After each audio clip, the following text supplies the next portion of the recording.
morning, and welcome to another exciting broadcast day. Yes, it is going to be exciting. I'll tell you how exciting. There's a 50-50 chance that Quentin Tarantino is going to be in here. It was 100% this time yesterday. It's down to 50-50. And then I think I sealed our Quentin Tarantino fate by watching Pulp Fiction almost in its entirety for the 26th time last night. I thought, you know, what would a good host do? It's right, it's on. It's 8 o'clock. I really should watch this. He's going to come in tomorrow. I'm going to have thousands of questions for him. Thousands, maybe into the millions. Everything. I want to know where they filmed this. Where was that apartment Bruce Willis went to when he shot John Travolta? That looks familiar.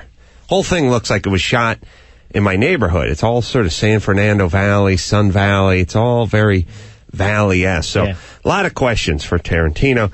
And now for sure he's not coming in. Now, if I'd just gotten drunk and passed out watching SportsCenter, he would definitely have made it in. You see, that's why. People want to know why. Why shouldn't you do your homework? Why shouldn't you read up? Why shouldn't you prepare? Well, not because you're lazy, but because you don't want to jinx whatever it is. I feel like if I studied very hard for a test, the school would catch on fire that morning. That's the way I look at it. I got to hurry up and have kids so I can pass some of these pearls down to them.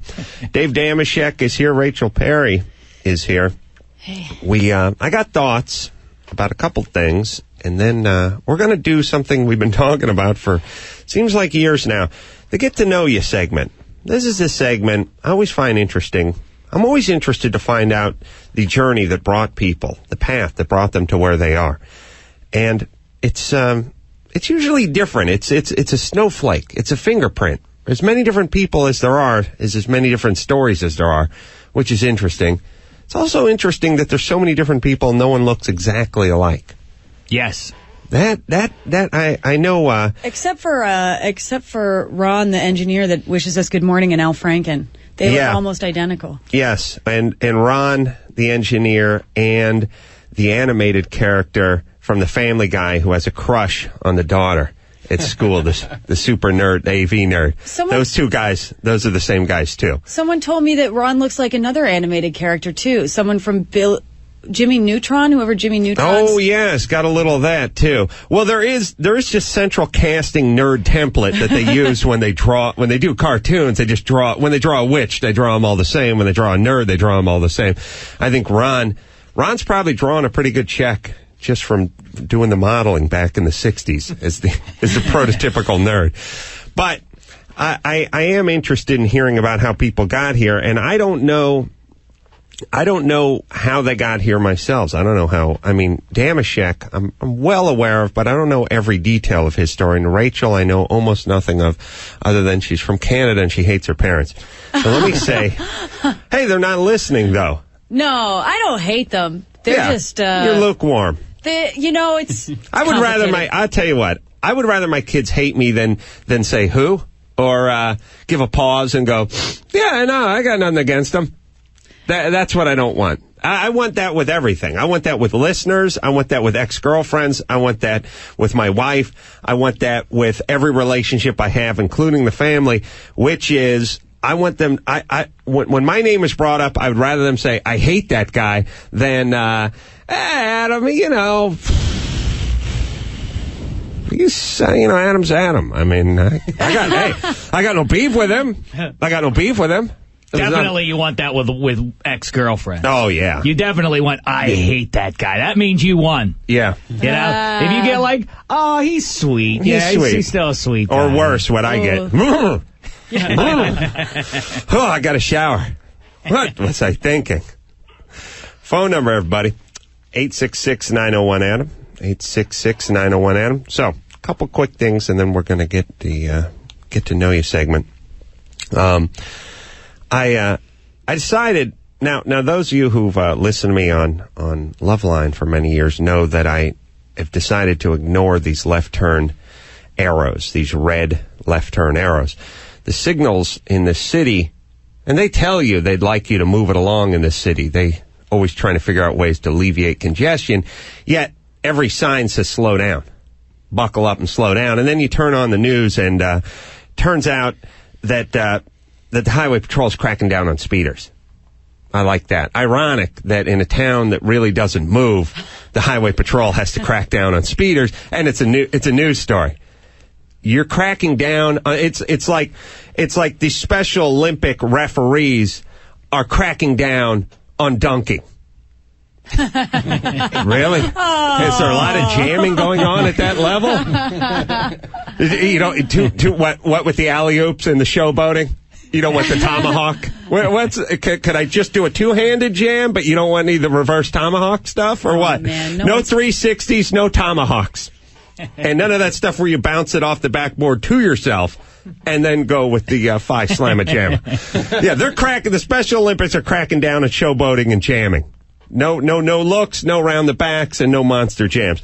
This is what I think of when I think of Los Angeles cracking down on speeders, because we have the three most busiest intersections on the planet, all within about 4 miles from each other, the 405 and the 101 and so on and so forth. But yet we have to crack down on speeders, and then we have to have these signs that say click it or ticket, buckle up. We're consumed with safety, but we're not. What we don't think about is moving it, getting it along. Like, I'll give you a for instance. 3/4 of the people in Los Angeles are from either another city or worse, another country. Yes, there, you're from Canada. And Dave, where are you from? Pittsburgh, PA. Pittsburgh. Did not know that. I thought you were from Arizona. No, New Mexico. This hasn't New come Mexico up before? way. I could have sworn I told you. Well, you're a Cardinal before. fan. I just did the math. No, Steeler fan. Steelers. Actually. I'm so sorry. Yeah. I could have sworn we had talked about this. I'm so sorry. I must. Maybe I'm confusing you with Mike or something. I thought New Mexico. I had you as a desert guy. No. Anyway. Point is we have two people in this booth that are from somewhere other than here. And there's a good chance that wherever you're from, it's illegal to turn right when the signal's red. Yeah. New York. I've been weird. I don't really know. If you see me driving, don't know. Stay away, because I don't know what the rules are. I don't know what the speed limit is. I don't know anything. I don't mind that, but the part where you don't know that it is legal to turn right. Well, I kind of knew that. Kind of, but not so much that you might do it if you thought there was a cop around, because when in doubt, let's just hold our place until the signal changes. Well, I was pretty sure you couldn't turn left on a red, but the right thing, I was kind of sketchy. I'll get to that. Here's my point. This city is inhabited by people that aren't from this city, and forget about speaking the language, have no idea what the laws and the codes and the rules and the regulations are. So, for instance, nobody in this city knows it's legal to turn right when it's red. Now, are the powers that be interested in informing these people that it's okay to turn right when it's red? No. Click it or ticket. That's their message. Slow it down. Reel it in. Again, a confusing and quasi-retarded message for a town that's not moving. So on one hand, the city officials get up there and they go, we're talking about tunneling through Silver Lake. We're actually building an underwater aqueduct that's going to tunnel. We're going to go under Silver Lake, and then we're going through downtown, and we're going to take a purple line, and we're going to string that purple line from the Simi Valley all the way to LAX, and then we're going to shoot that into Orange County. And it's going to cost $70 billion a foot. That's how much it's going to cost. And by the way, here's when it'll be completed. 2000 and nothing. No one will ever do it. It'll go right up there with that bullet train that's going to Las Vegas. It'll never get done. People will start arguing. There'll be some guy that is going to have his porch torn off because they have to widen the freeway. He'll argue. They'll filibust. Maxine Waters will get involved. She's insane, and that'll be that. And we'll all be in the same place. Meanwhile, we could move this goddamn city if they would tell people to move it along. How about tickets for not moving?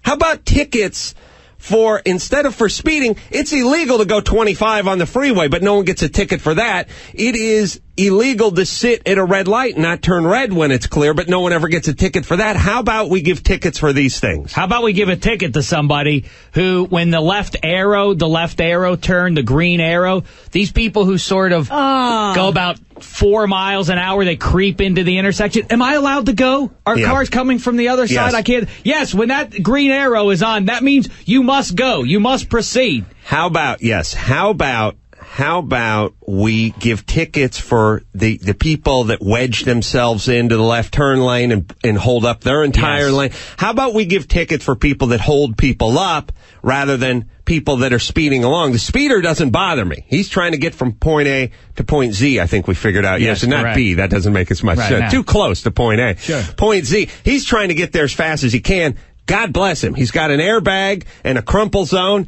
Knock yourself out. That's my feeling. But what about tickets for people that are inconsiderate and holding people up? Well, let me tell you this. These left turn arrows that are green and now turn to red, I ignore. I ignore them when they're in the red stage. Because think about it. The light is green. Your light is green. Yeah. Yet your arrow is red. Yet there's no traffic coming. Now, the signal before had no arrow, and you're just free to turn when it's free and clear, and the signal after it has no arrow either. Again, you use your own discretion to turn when it's clear. But now you're sitting with a red arrow. Is that illegal to turn if it's red like that? It is if it's red. Now, it should go green. Travesty. It should go green, and then it should go nothing. Correct. And then you turn see that, right, like your grandparents did, like your mother, like the pioneers did coming over Donner Pass. They turned left when they could turn left, when it was safe, when it was prudent. And you decide. And people do this thing. First off, stop defending these horrible policies, all you idiots out there. You know, and we live with such zombies in this city that half the people don't even know what I'm talking about. They're like, well, the arrow's green, so that alleviates traffic. Yeah, I know, and then it turns red. And you have to wait for the signal to cycle. You have to wait for your signal, which is green, couldn't get any greener. You have to wait for it to go yellow, and then eventually red, but it should be brown. It should go from green to yellow to brown. Work on that. But it goes red, and then you're just sitting there waiting to get T-boned by a carjacker or waiting to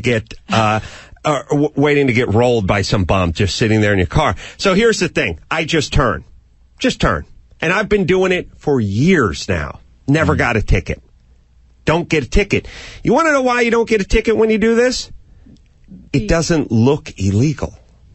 Think about it. So if you're doing things, is that a rule that we can apply all across the board in life? If it doesn't look illegal, probably won't get caught? Yeah, for the most part. Think about this. Think about cops. What do cops do? Cops do two things. They either camp out to write you a ticket. It's either a speed trap. They wait on the hill. They know you're going to speed up naturally going down the hill, and they just sit there with the radar gun. There's those cops. By the way, we don't have enough cops. We always have enough for them.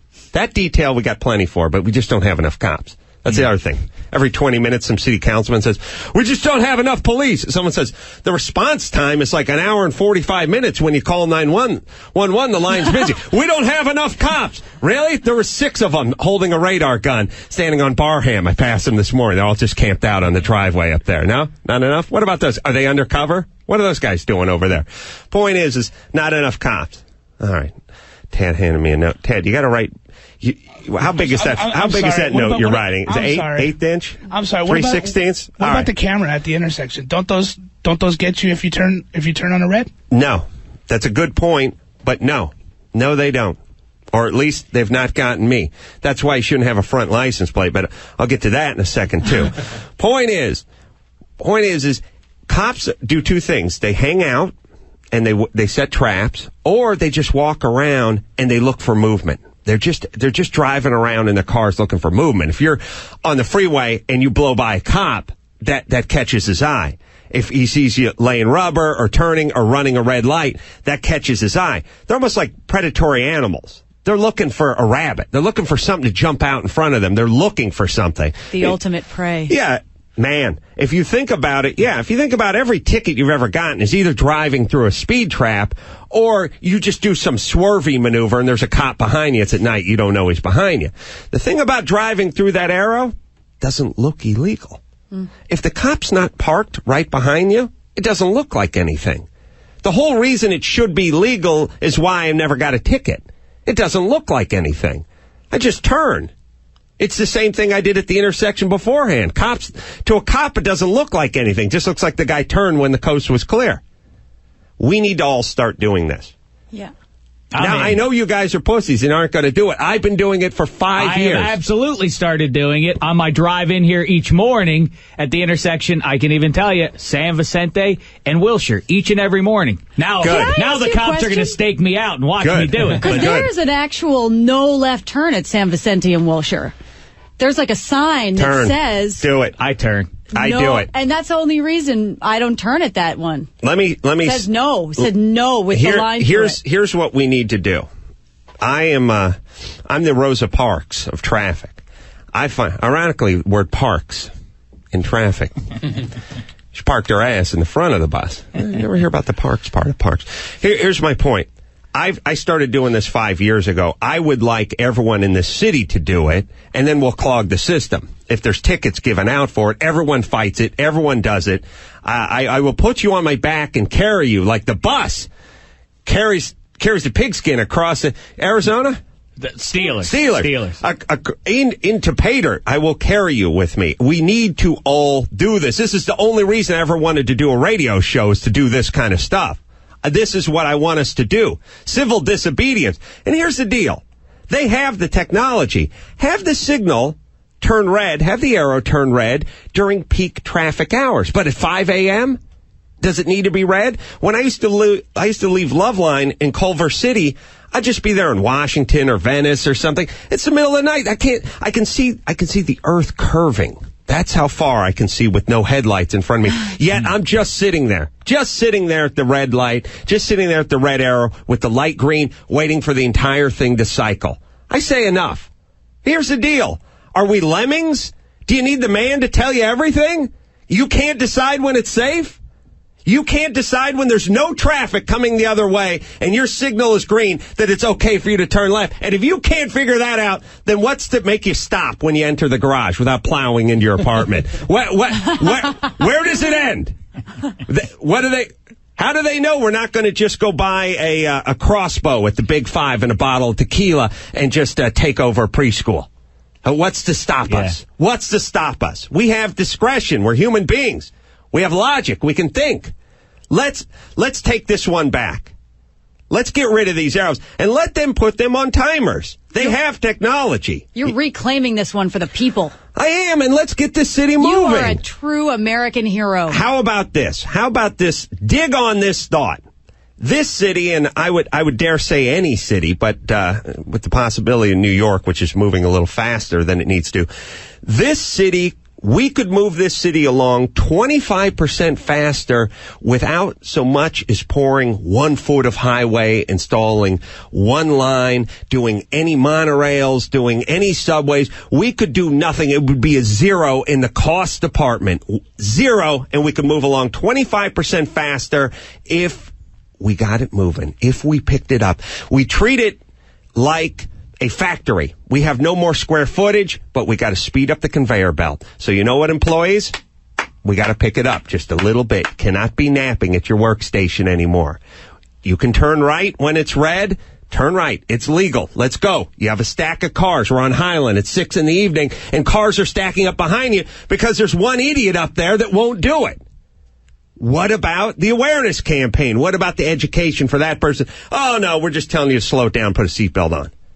Please. Well, by the way, yes. You must, whether there's a signal or not, when you are making a left turn, it is the law. It must be law that 2 cars, when the light turns from yellow to red, 2 cars must pass through. Yes. Must clear that. Yeah. And yet some person sometimes decides, nah, I'm going to hold off this time, and I'm just going to let the one car, and I'll stay here. Yes. And then I almost rear end them. Yes. I like the old F that won't even venture out into the intersection. You must do it. It's not at your discretion. It won't venture you must out. do it. Just I'll be going. Yes. I'll go to 1. I say we try to go for 3, by the way. If we got under my efficiency program, we could get 3, no problem. I've squeezed by a million times.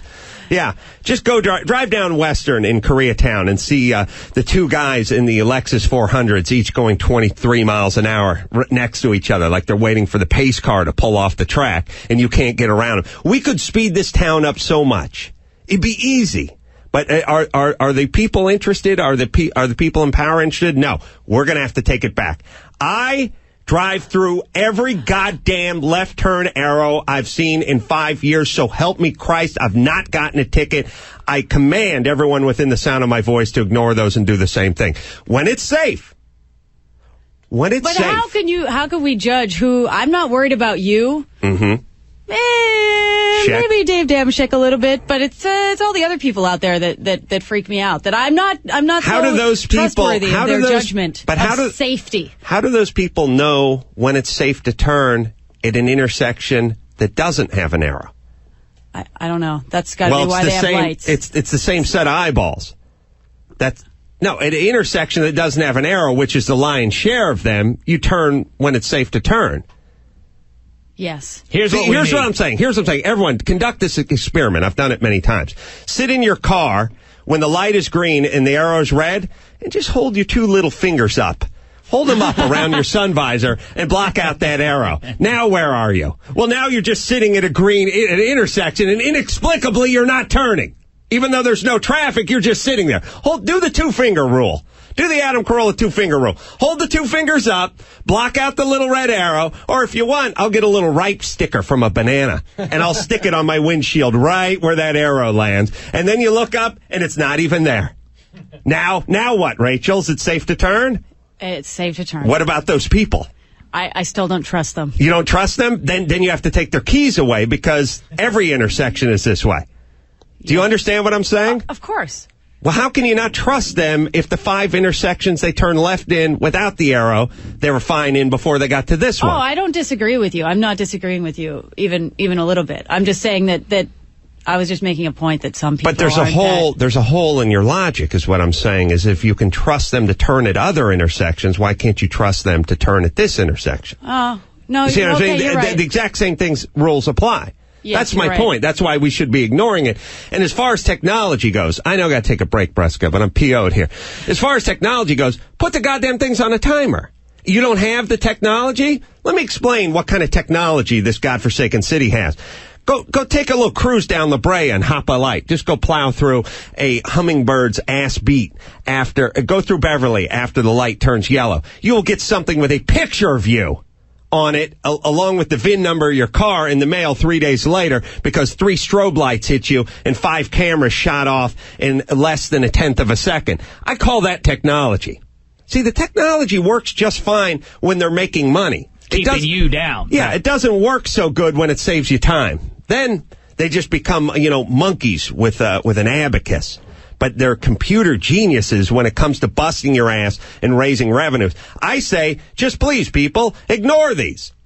Ignore these. I do it every time. You'll not get a ticket. Look behind you. If you don't see a cop behind you, go ahead. Look around. I'm now running red lights on the way here, by the way. It's liberating.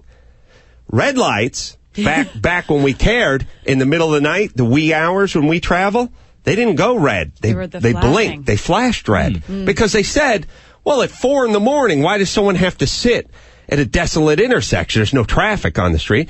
We'll flash each way. Each car will stop coming each way, look around, it's safe. Now we'll go. Because they're probably wasted. Use the same logic. Everybody. The man makes rules. The man is going to try to tell you what you can do in the bedroom with your old lady, but you don't listen to him, do you? Well, why should you listen to him on the road? Same difference. All right, ignore those arrows, please. I beg you. And if you get busted, call me. We'll work it out. I will pay for an attorney. We'll take a quick break. We'll be right back after this.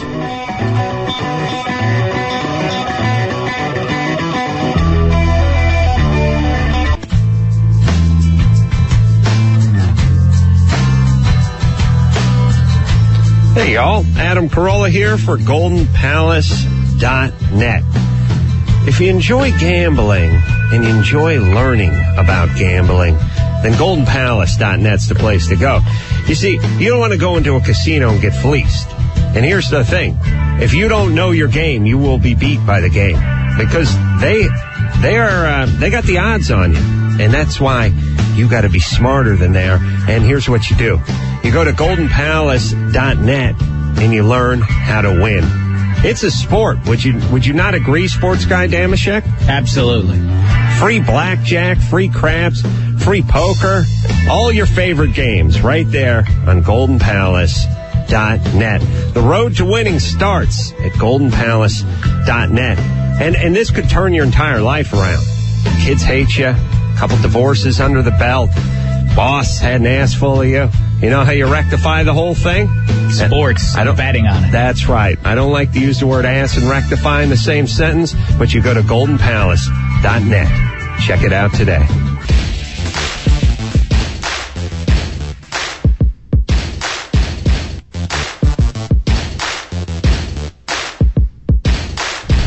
It's the Adam Carolla Show. I'm drunk. Call Adam Carolla now at 866-901-ADAM. Yeah. Hey, what music is that? Where'd that come from? It's pre-made, but pot yourself up, ironically, Michelle.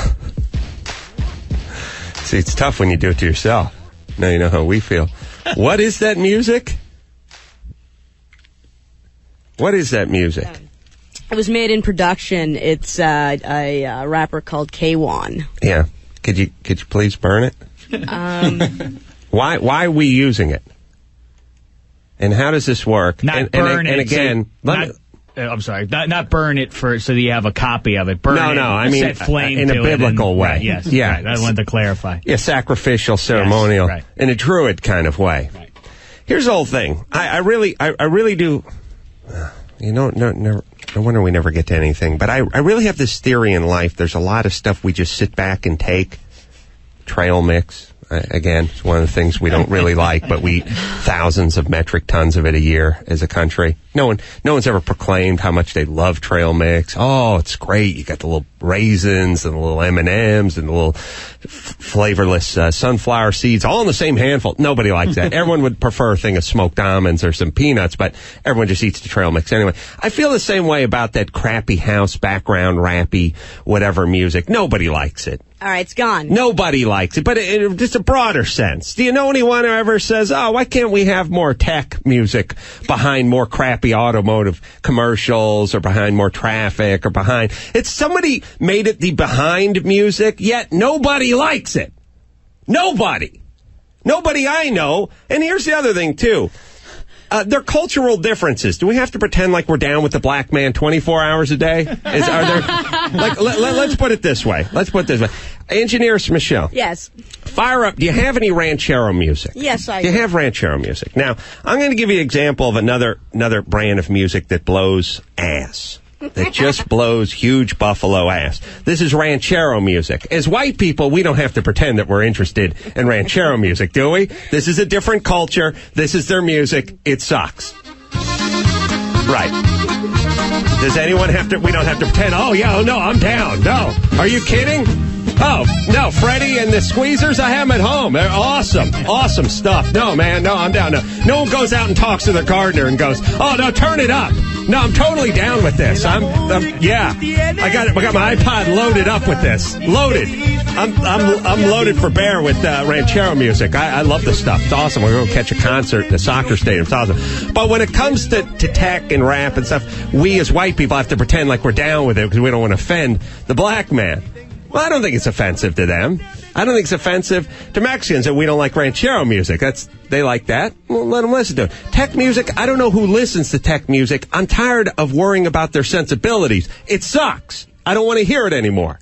Get rid of it, please. Gone. Thank you. All right. Where was I? You are wound up today, boy. I just mean, how much of life do we just sort of close our eyes and just sort of take it? It's not a hard punch in the stomach, but it's an annoying tap we get. Just take it. Everyone else likes it. Just take it. Everyone likes trail mix. People like the thick crust pizza. Just eat that. No, eat that. Take that. Do this. Do that. And here's the thing. I want to raise my hand and go, wait a minute. I'm going to take a vote. I don't think white people in their 30s and 40s like tech and house music behind everything. And I don't think intelligent people like trail mix by the barrelful. I'm taking a vote. And by the way, if we take the vote, we can get rid of it.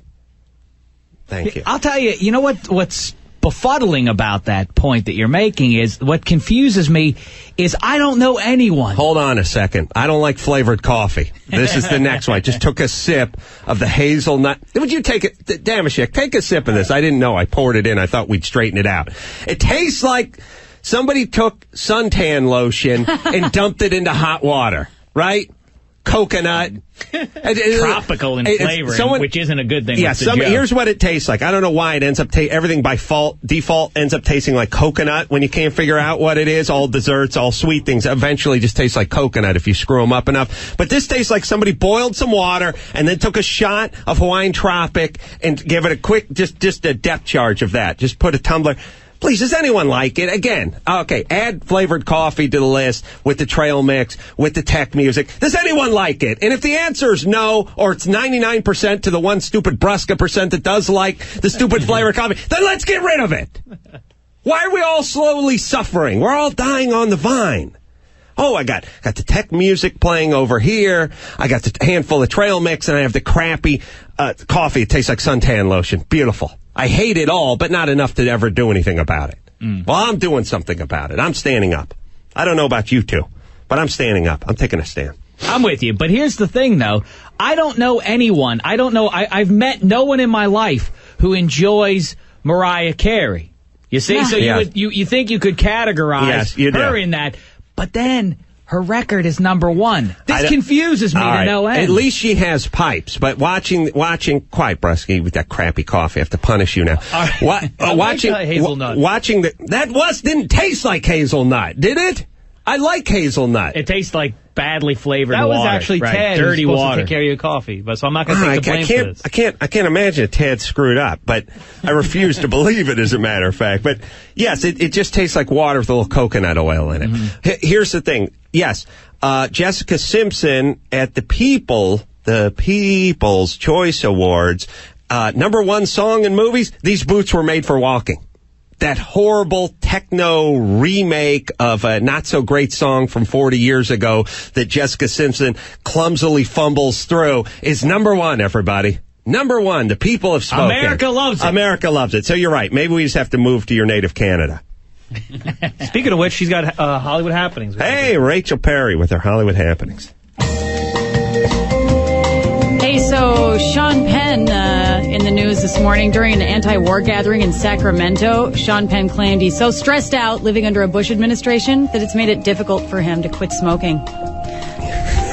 It's good to blame that. Don't stop blaming the tobacco companies. Blame Bush. So rough. For everything. I know. The guys, he's the number one terrorist in the world, Bush. Yeah. Must be horrible for all of us. Kim Mathers has applied for a marriage license to marry Marshall Bruce Mathers III. Eminem. There you go. I wasn't sure. Dear friend of mine. I'm down with him. The wedding is, should be happening very soon because they have 30 days from the application date to get married in Michigan. Melissa Joan Hart, Sabrina the Teenage Witch, gave birth yesterday in Los Angeles to a 9-pound baby boy. Oprah Winfrey called into Larry King last night. James Frey, the author of A Million Little Pieces, a memoir about his trials and tribulations and recovery as a drug addict, which of course was an Oprah Book Club selection.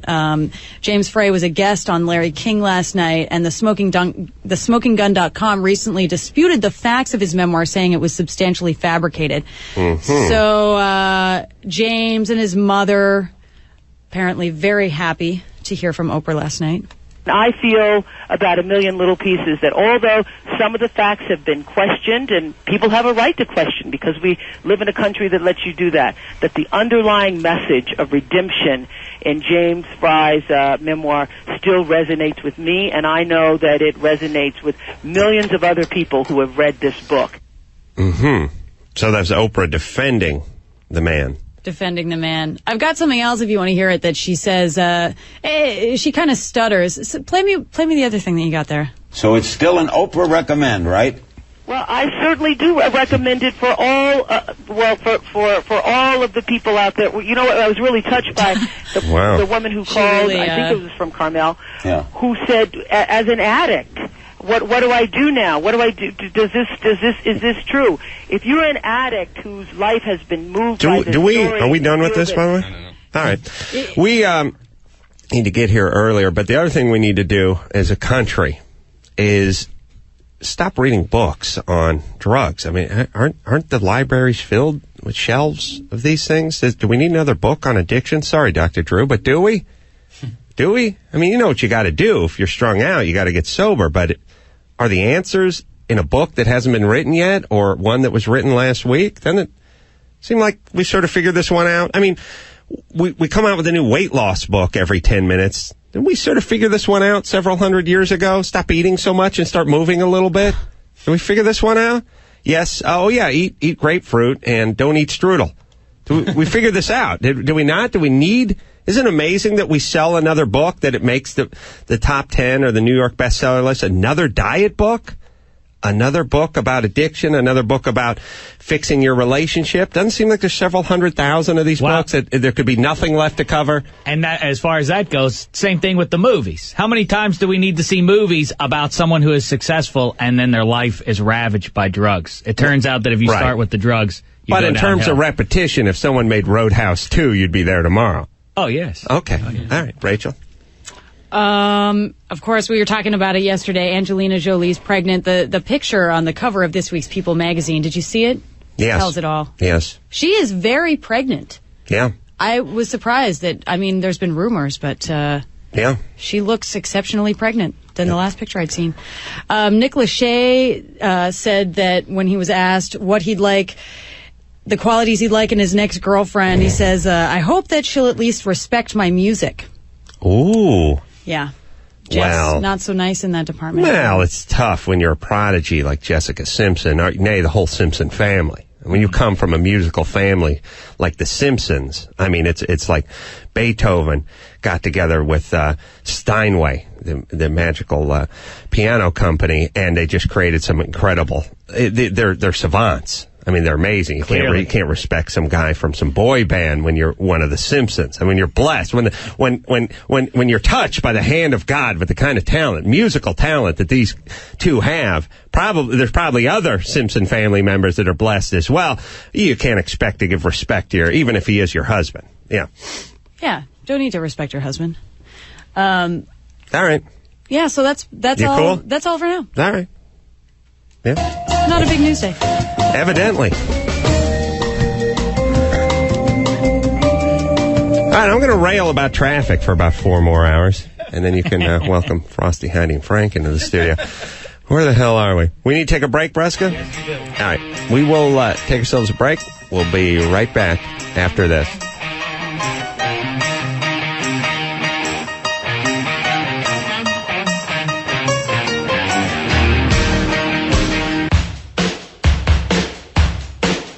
You're listening to the Adam Carolla Show. Call Adam now at 866-901-ADM.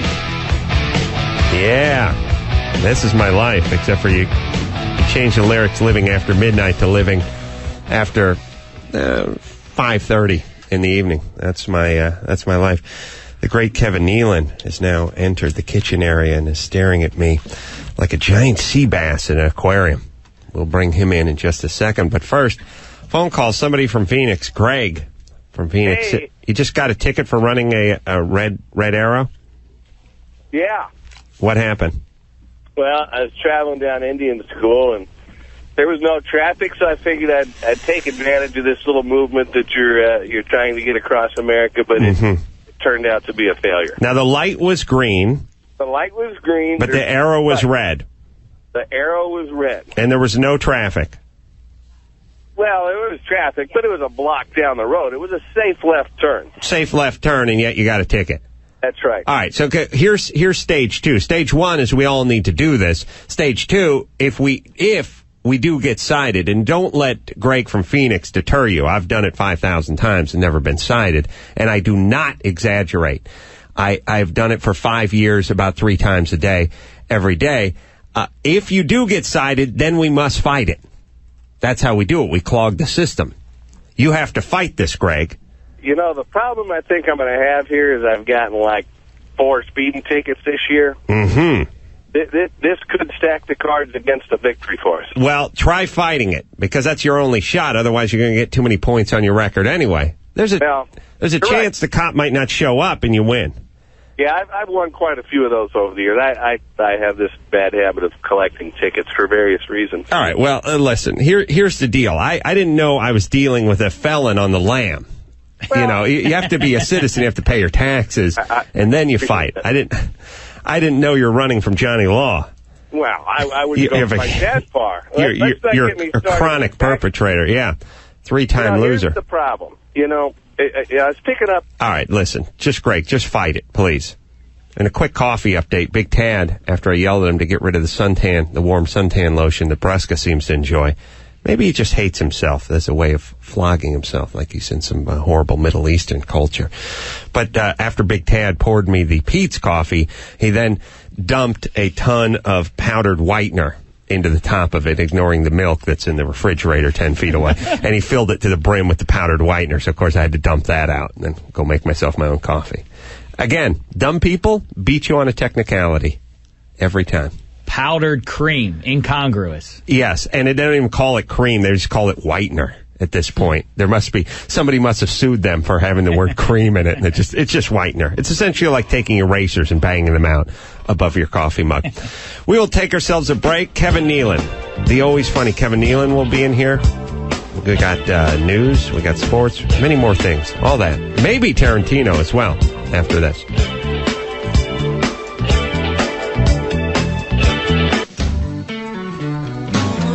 Yeah. A lot of people accuse the Ace Man of spending too much time on the computer.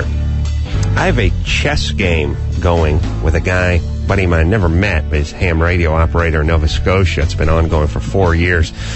I go home, I hop right on the computer. We just continue. We pick up where we left off. The only annoying part is the spam. Pow, that pops up, and the commercials and the viruses. It really gets in the way of my chess game. That's why I started using Barracuda Networks. Barracuda Spam Firewall. It is a wall of fire between you and spam. And anyone who knows nature knows that there's no way anything can pass a wall of fire. Barracuda Network Spam Firewall eliminates spam and viruses within minutes. For a free evaluation, contact Barracuda Networks at 1-888-ANTI-SPAM. 1-888-ANTI-SPAM. Barracuda, or you just go to the computer. Yeah, it's that thing we're going to protect you with. Go to that computer and just go on to barracudanetworks.com. Call now, 1-888-ANTI-SPAM. Reclaim your network. Call Barracuda Networks today.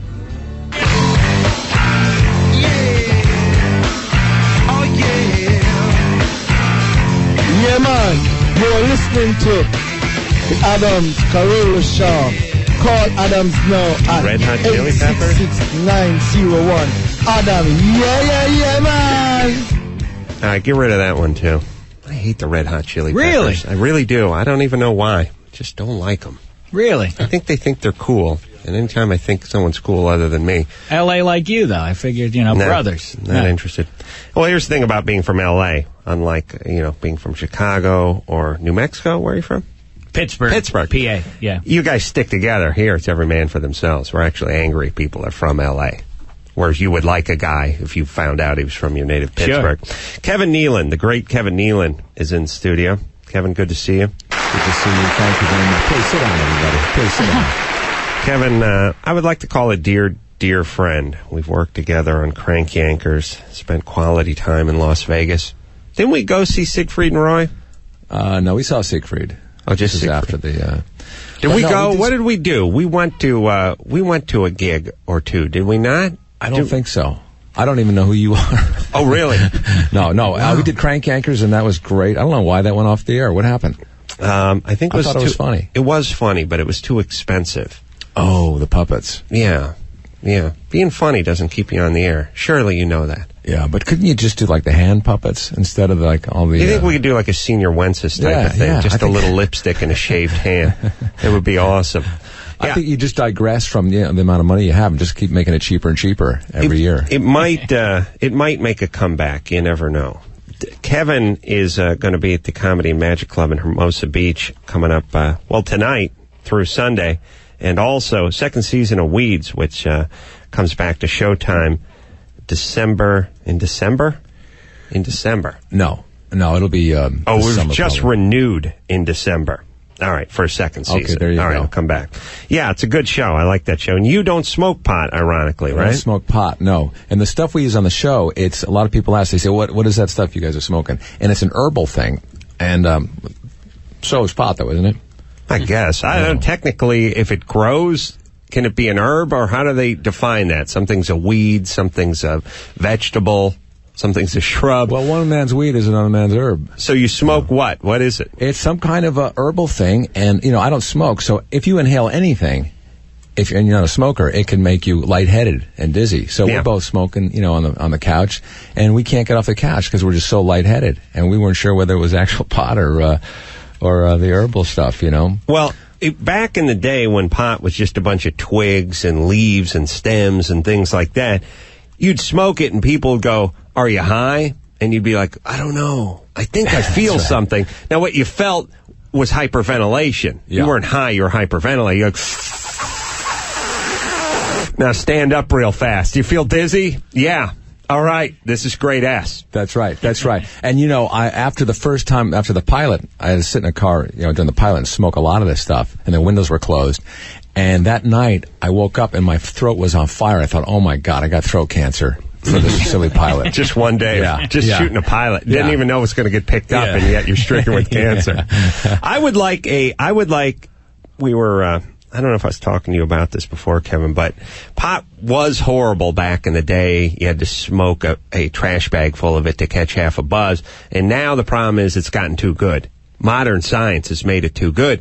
It's got little purple hairs on it. It's sticky. It's just a bud and all that kind of stuff. We need to bring it down a little bit so that I can seem cool when I'm at parties and smoke the lower grade stuff. The equivalent to the marijuana wine cooler. I don't want to drink straight Everclear, which is what it's turned into. And I want to be cool when I'm at a party and Mar hands me a joint, but I'll freak out now. And, I was thinking about it. It's sort of, we've done this. Technology's gotten too good and we have to reel it in.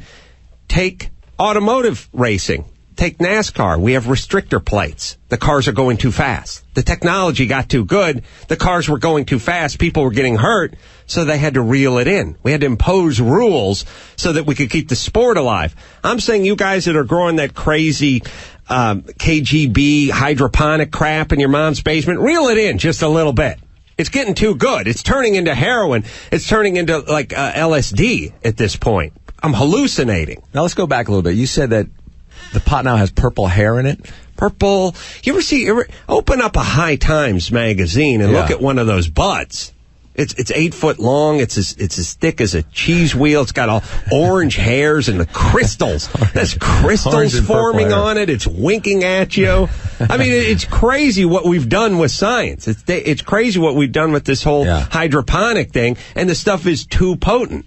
Just need to bring it back just a little bit. It's an interesting culture, though, by the way, with the High Times. If you want to smoke on the weed, have at it. But it's a weird thing, the guy who devotes his life to it so thoroughly that he gets High Times, and there's a centerfold of weed in there, and they hang it up on their wall. Yeah. Yes. Look at that bud, dude. Look at those red hairs. And dude. if you're High Times, if I'm High Times and I'm a monthly publication, I come out with 5, maybe 6 issues a month, a year. You know what I mean? I'll go ahead. I'll do one in January and then repeat the exact same issue in May and then do it again in December. Why bother? You think you're going to get any complaint letters from anyone reading High Times? They should have a magazine like Depressed Times. Just people that are depressed. They could. Speaking of that, we're going to need to talk about that. We got to do a little news and some sports. But last time I spoke to Kevin, he was a little depressed. He seems better now. I was depressed? You were depressed. Really? Yeah. What year was this?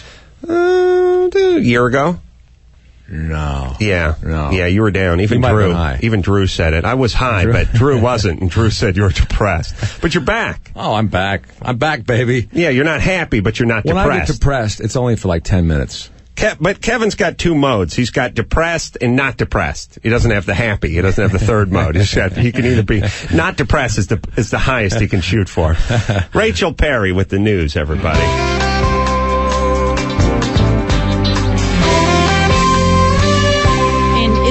cold turkey. The man who shot and attempted to kill Pope John Paul II in 1981 was released from prison today. He was immediately taken to see if he was fit for military service, which is required by Turkish law, and one of his supporters threw flowers onto his car as it drove away. Awesome. Let's get him out. Let's give him some flowers. Let's get him a gun. Let's get him going. Let's get him back on his feet. Yeah, here's a guy that is good to have in the military if you ever have a war against popes. Yeah, you know. you're up against the popes. This guy's your man. Yeah, let's get him in the marksman program. Yeah. Well, things got heated yesterday between Senator Ted Kennedy and Senator Arlen Specter during the Senate Judiciary Committee hearings for Supreme Court nominee Samuel Alito. Let's listen to some of that. It's pretty long. All right. You can cut it off. It's really a matter of importance. You and I see each other all the time. You've never mentioned it to me. We actually didn't get a letter, but... You did get a letter, are you saying? Well, now, wait a minute. You don't know what I got. I'm about to... Of course I do, sir. Senator, since I sent it. Well, the sender doesn't necessarily right know what the recipient gets, Senator Kennedy. Yeah. I've got it right here. You are not but in the the position two good Kennedys get the bullet. They're in the ground, and we're left with this one. You'll bear with me for just 1 minute. But I am Ted Kennedy, in a position to say what I Ted sent. Kennedy is the only guy who's actually more exaggerated and uglier than caricature drawings of him. Like most of the time, you see the caricature drawing, the guy doesn't look that bad, his nose isn't that big, his eyes aren't that baggy. He actually looks worse than the bad drawings in the post. That's it. That takes something. That's some doing, but he's actually done it. All right, go ahead, Rachel. Also, yesterday, Alito's wife left the hearings in tears. She's crying. Sad. Well, he's being picked on. Yeah. Yeah. Now, I haven't been following the news with this whole thing. Is this the guy that was the judge on the Simpson case? No, that's Ito. Oh, Ito. I'm sorry. Okay. It's Judge Ito. Okay. I didn't know, Okay. for a second, I didn't know which Simpson you were talking about. I was like, what Jessica Palmer? I didn't know. That's Ito. A man in Ohio could get up to 6 months in prison for throwing a sex toy at his girlfriend and injuring her so badly that she needed 6 stitches. Excel Bradley was convicted of domestic violence for throwing what was basically described as a large sex toy. Wow. Yeah. What kind of sex toy? The pleasure brick. It's called a pleasure. It's a cinder block size pleasure. I don't know what you do with it. It seems. Let's go ahead and make it in the shape of a phallus next time. You're making any money in that department, but it's cinder block size. Yeah. Marital aid. They call it. I like when you go. I used to go to the Army surplus store, and they'd have those marital aids, as they called them, the sort of just vibrators for sale behind the counter when you checked out. And it was always the same. It was the drawing of the chick reaching around and putting it on her back, upper shoulders. That's right. Really relieve that tension. That's where it's going. I'm sure that's where it's going. Anytime they draw a picture showing you where it's going, it's not going there. And finally, a federal judge has begun selecting a jury for the trial of Richard Hatch, who was, you remember, the original survivor? Yeah. Sure. Who a delight. With what? He's a delight. Oh, yeah. Just a joy. Yeah. He pled not guilty to tax evasion, filing a false return, wire fraud, bank fraud, and mail fraud charges. He failed to pay income tax on his $1 million winnings from the show and other income and could face up to 10 years in jail and a $500,000 fine. Mail fraud would be a good name for a gay bar. Yeah. Write that down, Neil. Mail fraud. Yeah, because this comedy thing's not going on forever. I hear you, man. I hear you. In fact, it may end this morning. You and I, we're always looking for an investment. It's more of a transvestite bar, though, right? Mail fraud. Yeah, right. It's a tranny bar. Yeah. Perfect. Richard Hatch was better off on the island, I think. He really was. He was probably more popular, too. Yeah. Oh, when bad things happen to good people. It's time for Dave Damashek's number one sports. Number one sports. Do it, Dave. NBA last night. Kobe scores 41, but Lakers lose to the Trailblazers. Seattle wins. Sacramento wins. Golden State drops one, though, to Shaq and his new pals from Miami. 3 ranked Pac-10 teams in action tonight. Number 25, Arizona at Oregon State. Number 12, UCLA hosts Washington State. And number 13, Washington visits us here, specifically USC. Speaking of USC, their running back, Lendell White, announced he's headed to the NFL yesterday. His pal Reggie Bush is expected to join him at a press conference today. In spite of the major shoulder surgery he just had, San Diego QB Drew Brees says he and the Chargers both want to work out a long-term deal to keep him in town. Looks like the 49ers are about to lose their offensive coordinator. Reports say Mike McCarthy is going to Green Bay to be their new head coach. They have an offensive coordinator? I know. It seems like a strange hire. They scored yes? 4 touchdowns last year. Curious. Yeah. I didn't know they had one. Day after tomorrow, round 2 of the NFL playoffs. In the NFC, it's Redskins at number 1 Seattle, number 1 seed Seattle, and Carolina's at the Bears. AFC, Denver hosts New England, and the Pittsburgh Steelers go to the Colts, the regular season's best team. Are you a fan? I know you're from Pittsburgh. You ever watch the Steelers? Yes, I happen to be a fan. If I'm home and they're on, I'll put an eye on it. Yeah. Hey, where's Reggie Bush going? Where do you think he's going?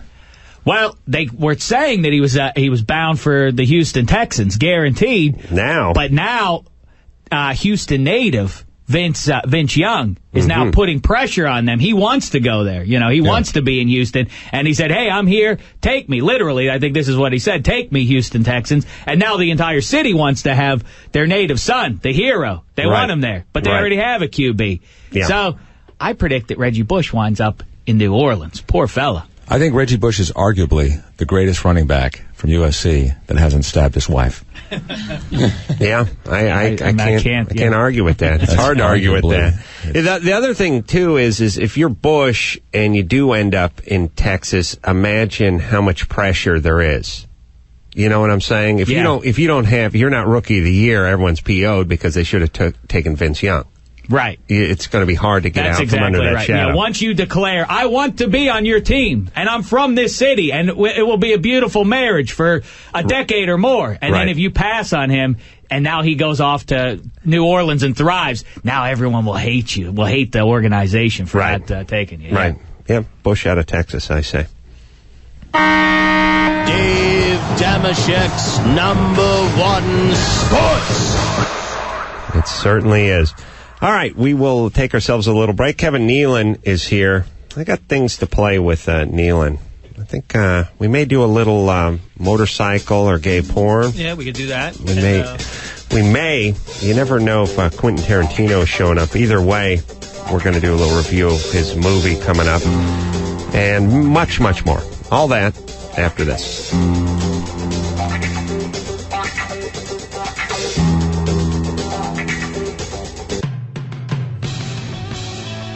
Anyone who knows me knows I'm a car man.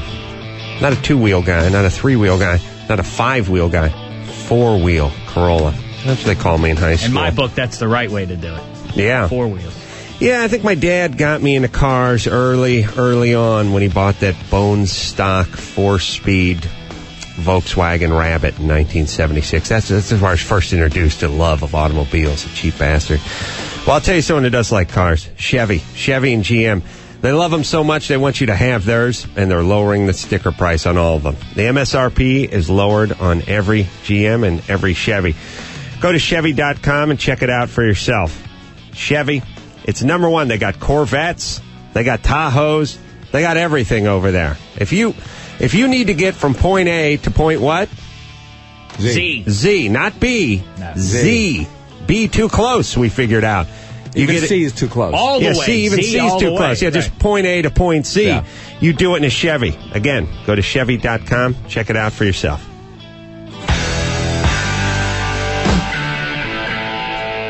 You're listening to the Adam Carolla Show. Call Adam now at 866-901-ADAM. Yeah. Kevin Nealon is in studio today. Kevin can be found at the Comedy and Magic Club in Hermosa Beach today through Sunday. By the way, very, very funny. Nealon. Yeah, very funny. Funnier than people know. People don't know I do stand-up comedy. No, they don't. Even people that go to the show. No, they don't know. I have to explain it to them afterwards. Hour and a half of watching Nealon do stand-up and have no idea what he does. What was that? What was that? Why is that guy occupying the stage for so long? Yeah, I recognize him, but what does he do? Yeah, I mean, if there's an announcement to make, please make it. Let's move on with the mirth. Why do you have to filibuster up there telling your stories for an hour and a half twice on Saturday? Give me a break. No. Yeah. Funny, no. funny. If you go and see Kevin do stand up, you will pretty much know that he does stand up. Oh, I will tell you that right now. Very funny. Very much so. Very funny. Funny. Clever. Quietly funny. Quietly, subtly, quietly funny. Funny. Watch how funny Nealon. And don't even say anything for a second. Let's just let me just check you out. Yeah. Right. So funny. That's good stuff. Right. Stop it. Right. Stop it. That's awesome. Take that. Please keep talking so I won't laugh. You should do that Saturday night for sure. Oh, yeah. No, give him the silent treatment. Now, Adam, you've done stand-up, haven't you? I did it a little bit. I was confused. What do you mean a little bit?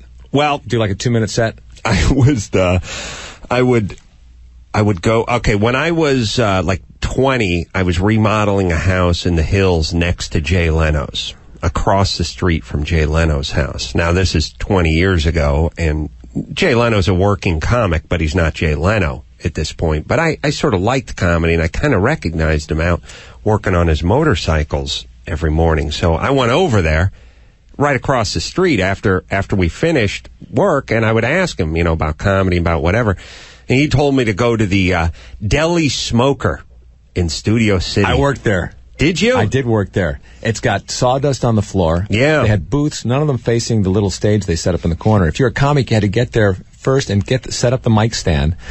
I worked there once, and there was 4 people in a booth. And I started the show, and nobody else came in, and they left. They finished their dinner and they left in the middle of the show.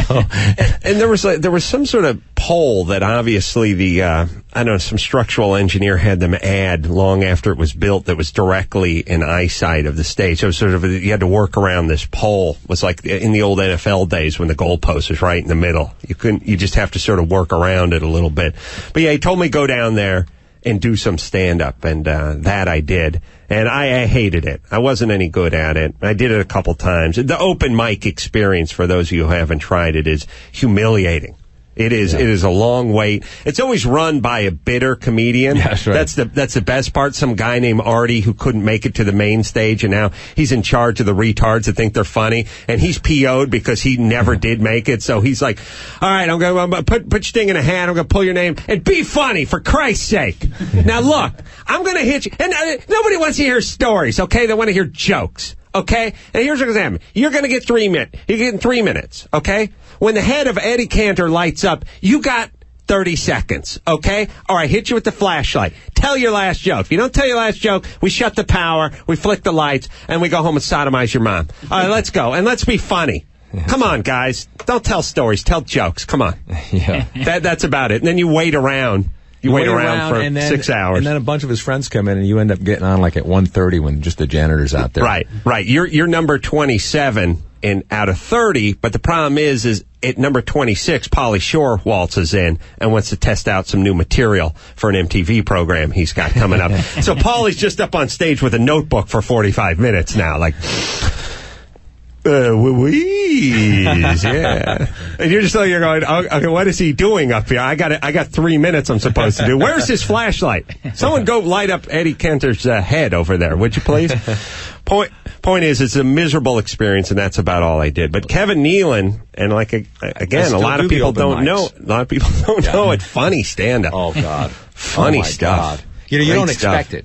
You don't expect it. No, not out of Nealon. No, but then when he comes in. Good stuff. I'll tell you, funny even when he's not talking. That's just one more time. Let's just try it. Just hang on. Let me set it up for you. Hang on. All right, do it. That's awesome. Yeah. I'm going to have to use that one. Yeah. It hurts my face, though. It hurts when I do that. Yeah, it hurts my side. I laugh so hard. That's great stuff. Kevin Nealon, Comedy Magic Club, Hermosa Beach tonight all through the weekend. And two silent shows, Saturdays, Friday, Saturday? No, just the first show on Saturday. Just the first show. Yeah. Silent show. Yeah. And then you'll be talking. Possibly. All right, so you want to see that first show. If you're going to be in the Hermosa area, you definitely want to get out and catch that first show. Kevin Nealon, everybody. Phone number, 866-901-ADAM. Got a question for Kevin about Weeds, which is coming back on as I hear. Showtime. Daniel? Yeah, hey, what's up, Adam? What's up? Hey, not much. Hey, big fan. Hey, so if those puppets were too expensive on Craig and Cakers, why don't you do some kind of animation thing? I think that's even more. Yeah. Hey, Kevin, I wanted to ask, you guys touched base a little. You didn't really say what the date was when Weeds was coming back. I'm not sure when it's coming back. We start taping again in April, so probably in the summer sometime. So they've been going on the board and everything and, checking it out and trying to figure it out. But what board are you going on? The Showtime message board. Oh. Yeah, they don't know anything. So is there, any hints you can give us what's going to happen in the second season or what? I have no idea. You haven't seen any of the scripts. I think Kiefer Sutherland will... Oh, no, that's a different show. Yeah, that's 24. Yeah. All right. Well, hey, I'm a huge fan, Kevin. Thanks a lot, man. Thanks, Daniel. We have someone, we got to play motorcycle or gay porn with Kevin Nealon. Yeah. Somebody saw Kevin do stand-up. Mark. Yes. Did you see Kevin doing stand-up? Yeah, definitely saw Kevin at the Comedy Store. I believe it was right after the LA riots. Did you know he was doing stand-up? No, we went for a good time out in the town to get some laughs. No, I mean while he was doing stand-up. Actually, the great thing with Kevin is Adam Sandler was on stage that night, and nobody was getting at him. He was doing some of the stuff he does now that everybody thinks is so funny, but the room was dead. Mm-hmm. And then Nealon came up and what? Kevin came out the back and bailed him out. Started cracking jokes from the back of the room. Yeah. Wouldn't know it was Kevin. Yeah. It was hysterical. Yeah, what happened to that kid Sandler? I think he went on to make a movie. Over at the Deli Smoker still? It's very funny. Still around. I like Sandler. I think he's got a good sense of humor. Very smart. All right, so so that was right after the LA riots. So that was 13 years ago? The hell was that? LA riots. All right, let's play this game, shall we, Kevin? All right. You poised? Yeah, I'm ready to go. You ready to go? Let me just understand this before we get going. It's motorcycles and gay porn? Or gay porn. Or gay porn. I'm going to give you the title. Okay. Or the name of either a gay porn feature or an actual motorcycle. There's actual gay porns and actual motorcycles. Okay. And you tell me which one. Which one is it? And why? Yeah, and why if you can. Again, before we do, just give me the silent. Just do me the bit one more time. Are you ready? All right, stop it now. I got to continue. Right. I didn't know you were such a fan of that. Ooh, I love it. I love it. I don't like the talking so much, but I love that silent thing. Rachel doesn't know what's going on. No, she doesn't. That's right. What, you want to say it, Rachel? I'm laughing Check on it the out. inside. Check it out. Wait, all right. I didn't get it. Wait, can you say... I don't get it. All right, here we go. Wait. I'm sorry. I know you're doing it to Rachel. Hold on. I'm not going to watch. I can't stop. Hold on. I just didn't understand the punchline. Oh, now I get it. Oh, that is funny. That's good. That's awesome stuff. That sounded patronizing. All right. You ready? No, that was funny. No, ready to move forward? Do we have any gay or motorcycle music here? No, we don't. Okay. I'll check next time off the air. You ready, Kevin? Yeah. Okay. Now, is it a motorcycle or is it a gay porn? Wide Glide. Wide Glide is a motorcycle. It is a motorcycle. You're correct. You're correct. Yeah, and I'll tell you why. Harley Davidson. Why? It's a Harley Davidson, and they have those types of names. Yeah, they do. Yeah. Most motorcycles do. And this motorcycle is particularly good at gliding. Yeah. Do you know this particular one? Yeah. Yeah. No, I don't. Okay. Intruder. Intruder is also a motorcycle. Yes. 2 for 2. Yeah. 2 for 2. And I'll tell you why. Why? Because it gets into places that it shouldn't be. Yeah. I.e. trouble. Yeah, the Intruder. It will. Night Rod. Come on. Night Rod is actually a motorcycle. Wow. Yeah. Wow. 3 for 3. Yeah. That And I'll one's tell you why. suspicious. Night Rod. It's a motorcycle that was actually marketed for people 17 to 25. People that stay out late at night. The Night Rod. Yeah, that are looking for action. Specifically for people who ride motorcycles when they're loaded. At night. Mirage. Mirage? Mirage. Come on, you gotta answer. You can't do that Mirage is to me. actually neither. Neither? Neither. No, it's one or the other. Oh, it is? Okay. Mirage is actually a motorcycle. No. Gay porn. Really? Yeah. Wow. Yeah. I would have thought you would have known that. Yeah. You'd think just because he has it on beta Mirage disc and VHS that he would know it. But it would be a good motorcycle. It would be a good one. All right. And I'll tell you why. 3 out of 4. 3 out of 4. What do I need to get? How many do I need to get? I don't know. To win whatever I'm going to win. I'll tell you what we need to get to. We need to get to 737. All right, let's go. And then we can go to commercial. That's our goal, really. Try to pick up the pace a little bit. I'll see if I can do that. Easy Rider. Easy Rider is a porn movie. Yes. Yes. 4 for 5. Well done. That Not seemed bad. like a trick. It was a trap. Not bad at all. Eliminator. Eliminator is a motorcycle. Yes. Yes, that's Thank true. you. Greenhorn. Greenhorn. Porno movie. Yes. Wow. Yeah, both. you are one or the other. Superglide. Superglide. Porno. No, motorcycle. That was my second guess. Yeah, I know. A second. I'll do the last one. Let's Easy see. Glide is a motorcycle? Yeah. Next. Superglide, wide glide, all motorcycles. Rawhide. That's porno. Yeah, it's actually a gay bar. We're going for a smart cocktail after the show. You want to join us? All right, we're going to take a break. Kevin Nealon is here. Kevin, just do the silent. This one more. Okay, this one more. I'm running out of faces. Here we go. It breaks me up. I'm not going to whip myself. Woo! All right, we'll be back with more of that stellar silent humor after this.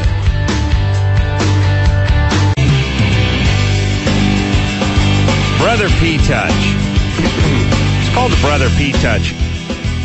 It's not a coincidence. I look at it as a family member. Actually, more than a family member. I mean, a Damashek family member. Tight bond. I have 2 of them, actually 3. They gave me one for free, and I use that one. I actually have labeled my 3 P-Touch labelers with a label. Small, medium, and large. Huey, Dewey, and Chewy. Or maybe it's Louie. 1, 2, and 3. Well, for your family, perhaps it would be wise to label you Adam so that they would recognize you when they see you, yes? Ouch and yes. My dad could have gotten himself $10,000 if he would have put a label of the call numbers on K-Rock, the station I formerly used to be on his radio. But let's not digress. P-Touch labelers. Here's the deal. They're under $30. It seems amazing. What a time we're living in. Brother P-Touch electronic labeling systems are available at Staples, Office Max, Office Depot, and other fine retailers. See brother.com for more info. That's brother.com. And go out and start labeling.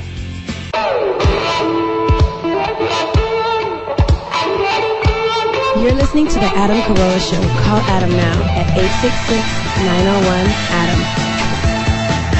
Yeah, that's right. 866-901-ADAM. Kevin Nealon is here. He's going to be at the Comedy and Magic Club in Hermosa Beach Very today. funny. Yeah. Very funny. Funny. Yeah. Funny. Yeah. Not in person, but funny. No. Funny. Funny. He'll be giving you the silent treatment. I can't even talk about it. Kevin Nealon is going to be there. And then also new season of Weeds coming out on Showtime. And currently in Grandma's Boy, which is out. Funny. In Very movie. funny. Good stuff. Good stuff. All right. Now, when we left off at the end of the show yesterday, we found out a few things about our cast here. One is that Booker, Super Booker, Mike August, the kind of guy...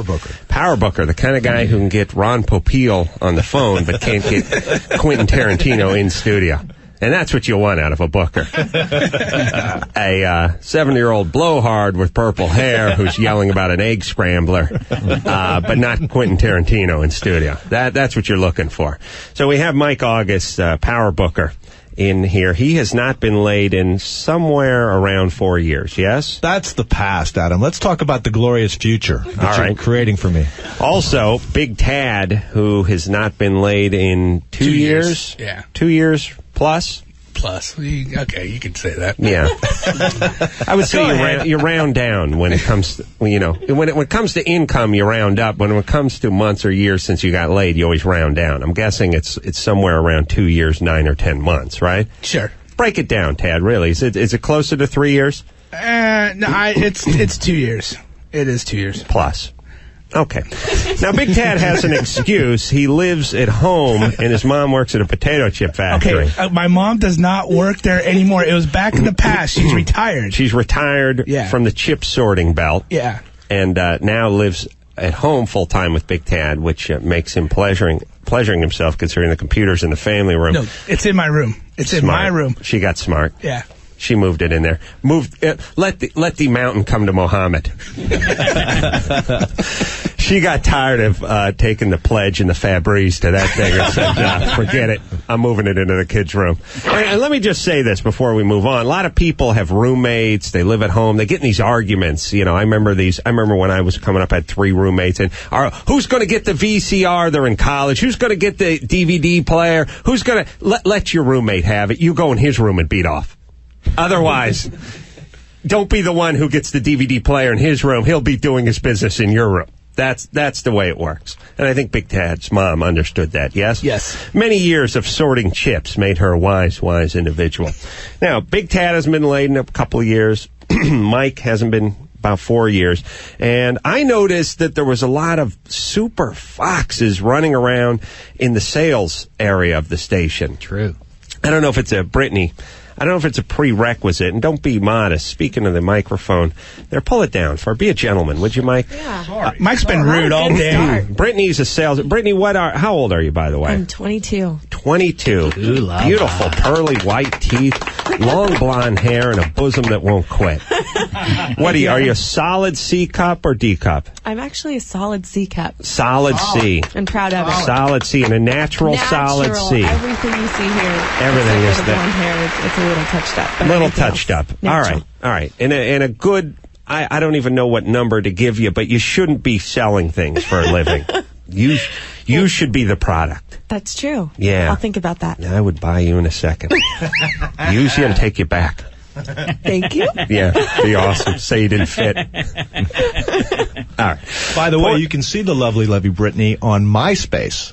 Oh, really? And what's that handle? Oh, man. Do we really have to go into... Yes, we do. Yeah, it's people Brittany should know. Rears, which is Brittany a porn Rears. star. That's not me. That's a motorcycle. Just a nickname. Motorcycle, We're not right? playing. No, Oh, no. we're not playing it anymore. Okay. Hold on, Kevin. Don't talk for a second. Okay. Hold on, Mike. We're doing the silent thing. Sorry, sir. All right, ready? I didn't know you liked this much. Just All right, here we go. Humor me. It's good stuff. Comedy Magic Club from Most Beach coming up.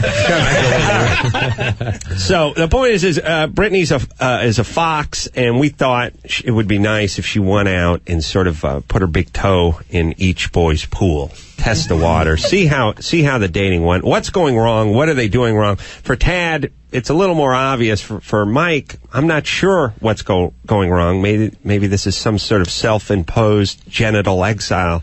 Maybe I don't I'm looking know. for something more, Ace. Maybe I'm looking for something. But not more than Brittany. You would be very happy with Brittany. Brittany is fantastic, I have to thank And watch out, because this guy's like a time bomb, because it has now been 72 hours since you've had at yourself. That is absolutely true. I'm begging you to release me from this curse. I figured out that part of the problem with Mike is that he was pleasuring himself almost every night and had lost the eye of the tiger.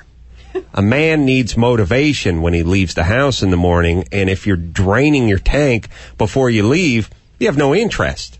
What gets you going?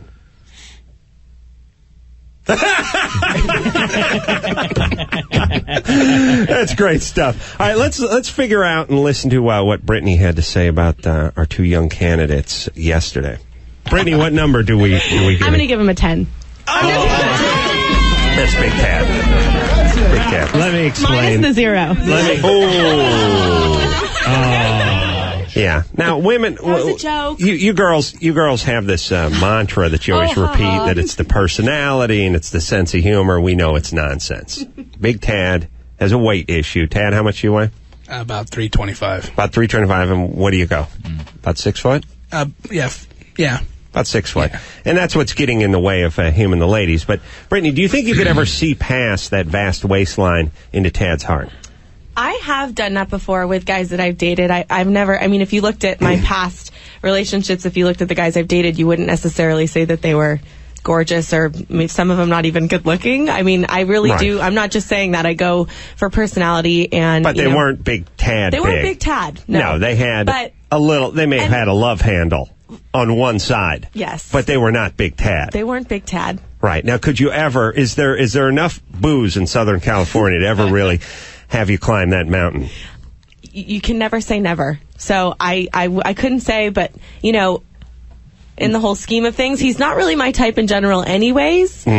But you never know. All right. You never and know. where Tad, you're going to take Brittany out, and Mike, you're going to take Brittany out, and we're going to get a report from Brittany on how you did. What's the plan? I didn't know I was supposed to have a plan yet, so I have no idea. All right. That's good radio. radio. Great start. Dinner? Yeah. Dinner. Shocking. It involves food. Mike? Dinner, dancing. Other activities. And then who knows? You don't dance. But please do me a favor. Pleasure yourself so you don't explode out on the dance floor. Brittany, let me ask you this one question, if I could. Sure. Would you not go out with someone just because they had a bad personality? Yes. Really? Yes. That is so shallow. Yeah, really sweet. All right. So, Brittany, you will go out with Mike, you will go out with Tad, and you'll report back to us. I definitely will. All right. And I only asked for 3 days, Mike. So if you want to go to the bathroom and do your business. I want to go see Brittany's site again. You've got to check out this MySpace site. Really? Lingerie shots. Oh, really? Multiple chick shots. Really? No guys. Brittany and friends, all wall to wall. Right. But at this point, after 72 hours, you could stare at a toaster and get aroused, right? Tad could do it anyway. All right. I want to thank you guys, Skedaddle. I want to thank Kevin Nealon for coming in here. He's going to be at the Comedy Magic Club in Hermosa Beach tonight through Sunday. Silent. One more. Just a clicky. Just. God, I love it. You want to see that?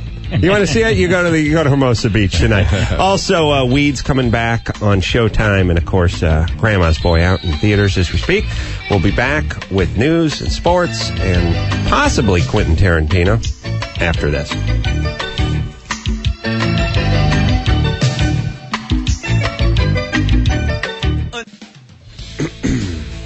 Yeah, everybody.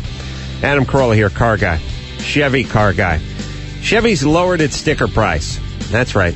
MSRP on everything. All down.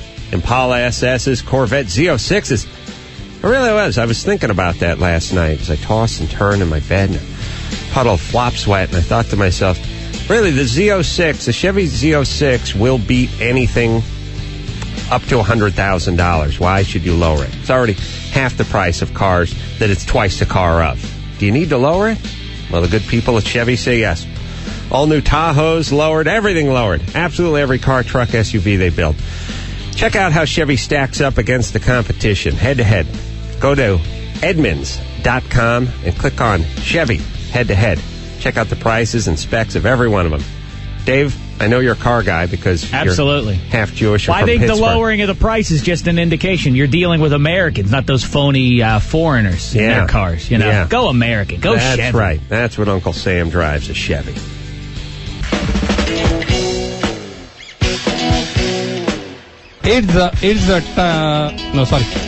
It's the Adam Carolla Show. Call Adam Carolla now. 866. I don't think we want this in there. -901-ADAM. Got a good long intro. Yeah, that's true.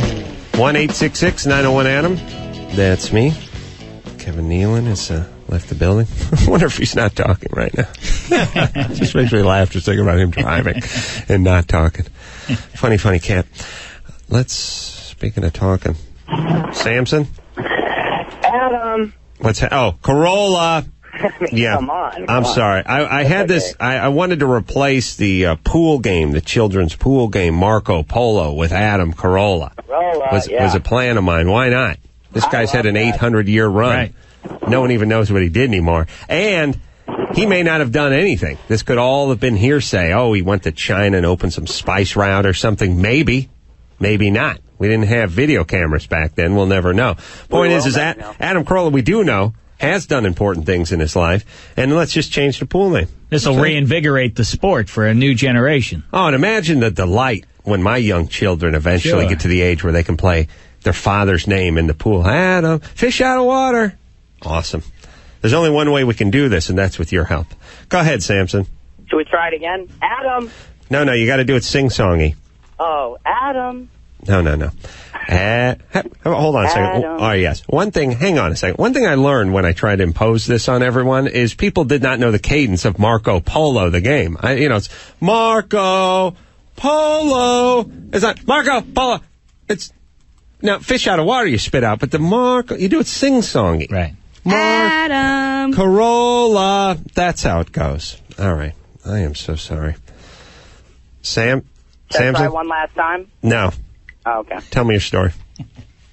Well, basically, I'm a limousine driver here in Los Angeles, and I thought you might find this interesting in your viewers, that I actually got slapped. I was driving around 4 lovely lesbian ladies, lipstick, by the way. Mm-hmm. And basically, all these ladies got in my car. They were acting all wild, talking about, how they're just going to find all these ladies at the bar, and I'm going to eat box. I don't know if I can say that. Yeah.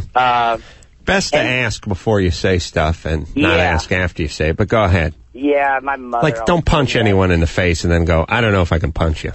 Yeah. Go ahead. Advice. But, so I'm driving them around and everything is fine.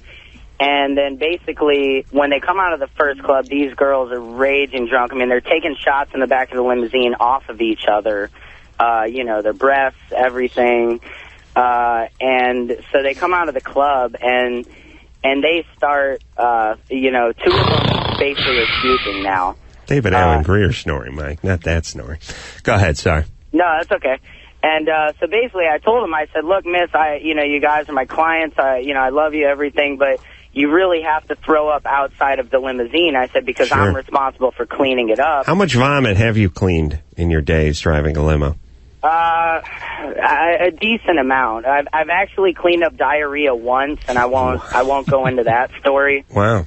Yeah. And so cut to the chase. Did they get it on in the back of the limo? Yeah. No. The girls were full on getting it on. So I'm totally driving. naked. Are they naked? G-string, found his G-string. And this is the job. This is the life of a limousine driver right here. I mean, this kind of stuff happens all the time. Sure. That's why everyone's trying to get into it. Yeah. And, but so these girls are making out. So I told these girls, I started complaining. I just said, miss, please, you can't throw up in the back seat. Try and get it out the door. So I stopped for him.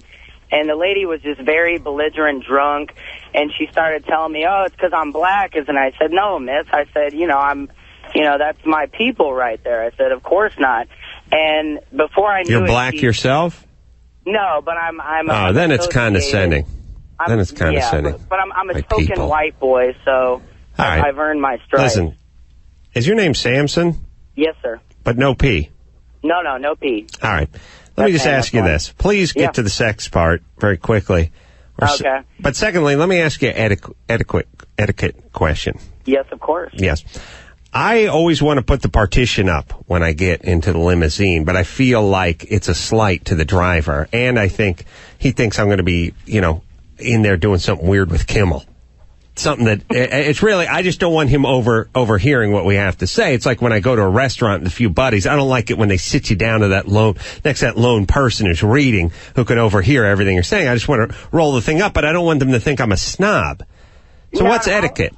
I'll give the approval, Adam. The etiquette is you do whatever the hell you want. Here's what would be nice. What would be nice is if limo drivers could offer it up or pick you up that way. Just do it. Like, there should be a protocol. What they should do is limo drivers should say, all right, we'll be going to such and such hotel. Would you like me to put up the partition? Or just say, we'll be going to such and such hotel. Enjoy, and then roll it up. If there's a problem, I'll roll it down and we'll talk. Instead of that weird thing where halfway into the drive you have to try to sneak it up because you don't want them giving you the stink eye through the rear view mirror. Why don't you guys do that? I mean, as a driver, I feel that uncomfortability, and I actually will offer that up from now on. Please. All right. So did the lesbians get it on or not? The lesbians did get it on before they threw up, but after they threw up, like I said, the one girl called racist on me and actually slapped me across the face. Wow. Are you suing? So, yeah. Needless to say, I didn't get a tip, and it wasn't on my part. I mean, All right. I need the entire night story. I was trying to get to the racy lesbian story. Okay. Now, we ready to do a little news, Rachel Perry? I believe so.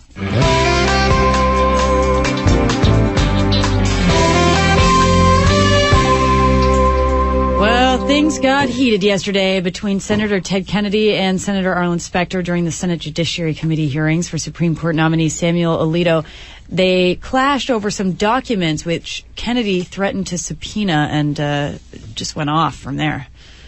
If it's really a matter of importance, you and I see each other all the time. You've never mentioned it to me. We actually didn't get a letter, but... You did get a letter, are you saying? Well, now, wait a minute. You don't know what I got. I'm about to... Of course I do, sir. Senator, since I sent it. Well, the sender doesn't necessarily right know what the recipient gets, Senator Kennedy. I've got it right here. You are not in a position I like how polite they try to stay what I receive. with each other. Yeah, when they get angry, they do that. I do. Good sir. In a position to say what I sent to you on December 22nd. It's like when people get mad and they're like... You're in a position... One or the other, yes. When people are in a, someone's really, really pissing you off and you're like... Hey, look, my friend. Yeah. My friend. If you get to my friend, you're going to get punched. Yeah.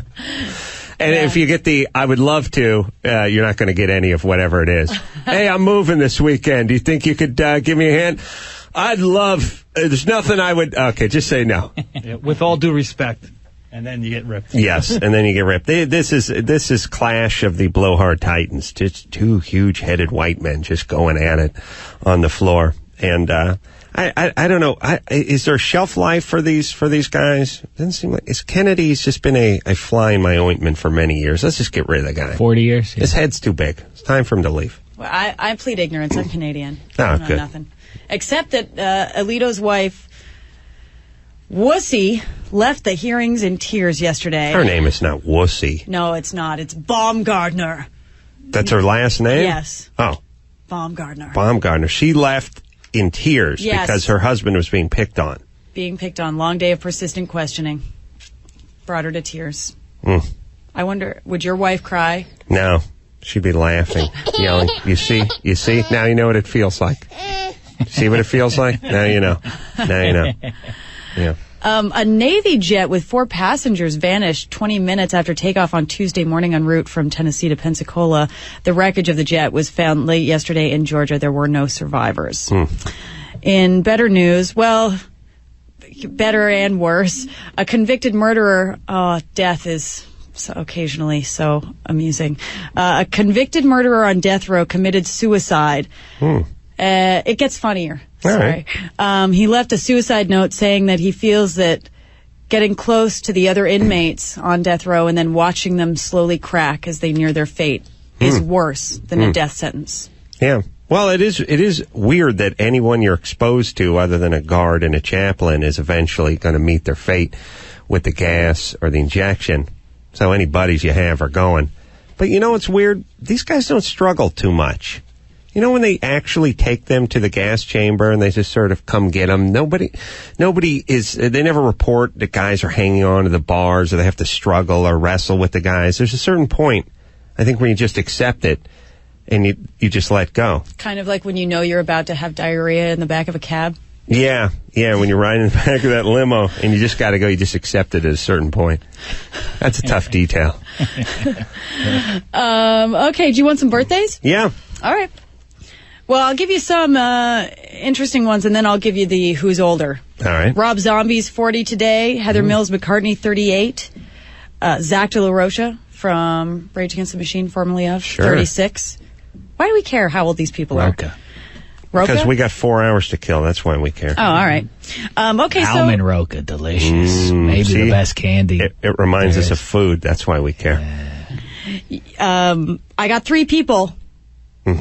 I want to see if you can guess who's older. I got a quick list of celebrities that aren't having birthdays today, by the way. Oh, all right. Leif Garrett, not having a birthday. Mhm. George Wendt, Tim Allen, Dick Van Dyke, Ty Pennington, Dave Grohl, Albert Brooks, none of them having a birthday. Wow. Celebrities aren't having birthdays today. Al Brooks has a new movie out that I want to see. Have you heard about this? Yes, Comedy in a Muslim World or something? it should be interesting. Well, you never know with Albert Brooks. It could be horrible, it could be great, but I'm a fan, so Yeah. I'll keep my fingers crossed. All right, give us the game. I'm going to give you 3 people. You tell me who's older. All right. Put them in order. All right. Joe Frazier, Mm-hmm. Rush Limbaugh, Mm-hmm. Howard Stern. Wow. Timely. I know how old Stern is. I'm going to say, well, let's see. Let's try to do a little Smokin' Joe math. I mean, he was having all that thrill in Manila and everything, and all those big fights with Ali in the mid-70s, early mid-74, 75, something like that. Right, so exactly. It's been a good, believe it or not, it's been 30 years since he's had those fights. I'm thinking he's got to be way older than Stern. He's got to be in his 60s. Yeah, could be early 60s, late 50s. And then Rush, hard to tell when guys have those big melon heads. Mm-hmm. It's when a guy has a huge head, you don't know how old he is. Yeah, we found out that not Bryant Gumbel, but Greg Gumbel. You see on the football games. Greg, 61. Did we find out the other night? Unbelievable. Guy looks like he's 14. Black don't crack. No, it do not. And Fat Black definitely don't crack.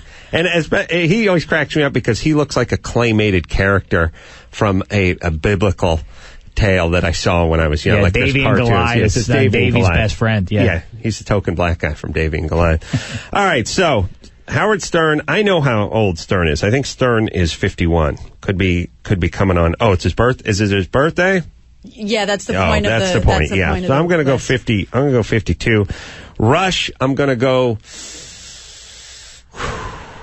later 50s. I think. Yeah. I think he is probably a little older. Smokin' Joe. I got to say, Smokin' Joe's the oldest of that trio. But Smokin' Joe could have been fighting those Ali fights when he was 25, which makes him 55. Yeah, I'm putting Rush above Smokin' Joe. I'm going to go Rush, Smokin' Joe Frazier, Howard Stern in the Edge game. Oldest to youngest. You're wrong. Interesting, though, that I don't even know how old my family is, and you know how old Howard Stern is. Well, we're dear friends. He is 52. Mm-hmm. Rush Limbaugh's 55. Joe Frazier, 62. Wow. Who was right there? Wow. Guy by the name of Dave Damashek. Correct. Who also has a #1 sports report to deliver. It's time for Dave Damashek's #1 sports. #1 sports. Do it, Dave.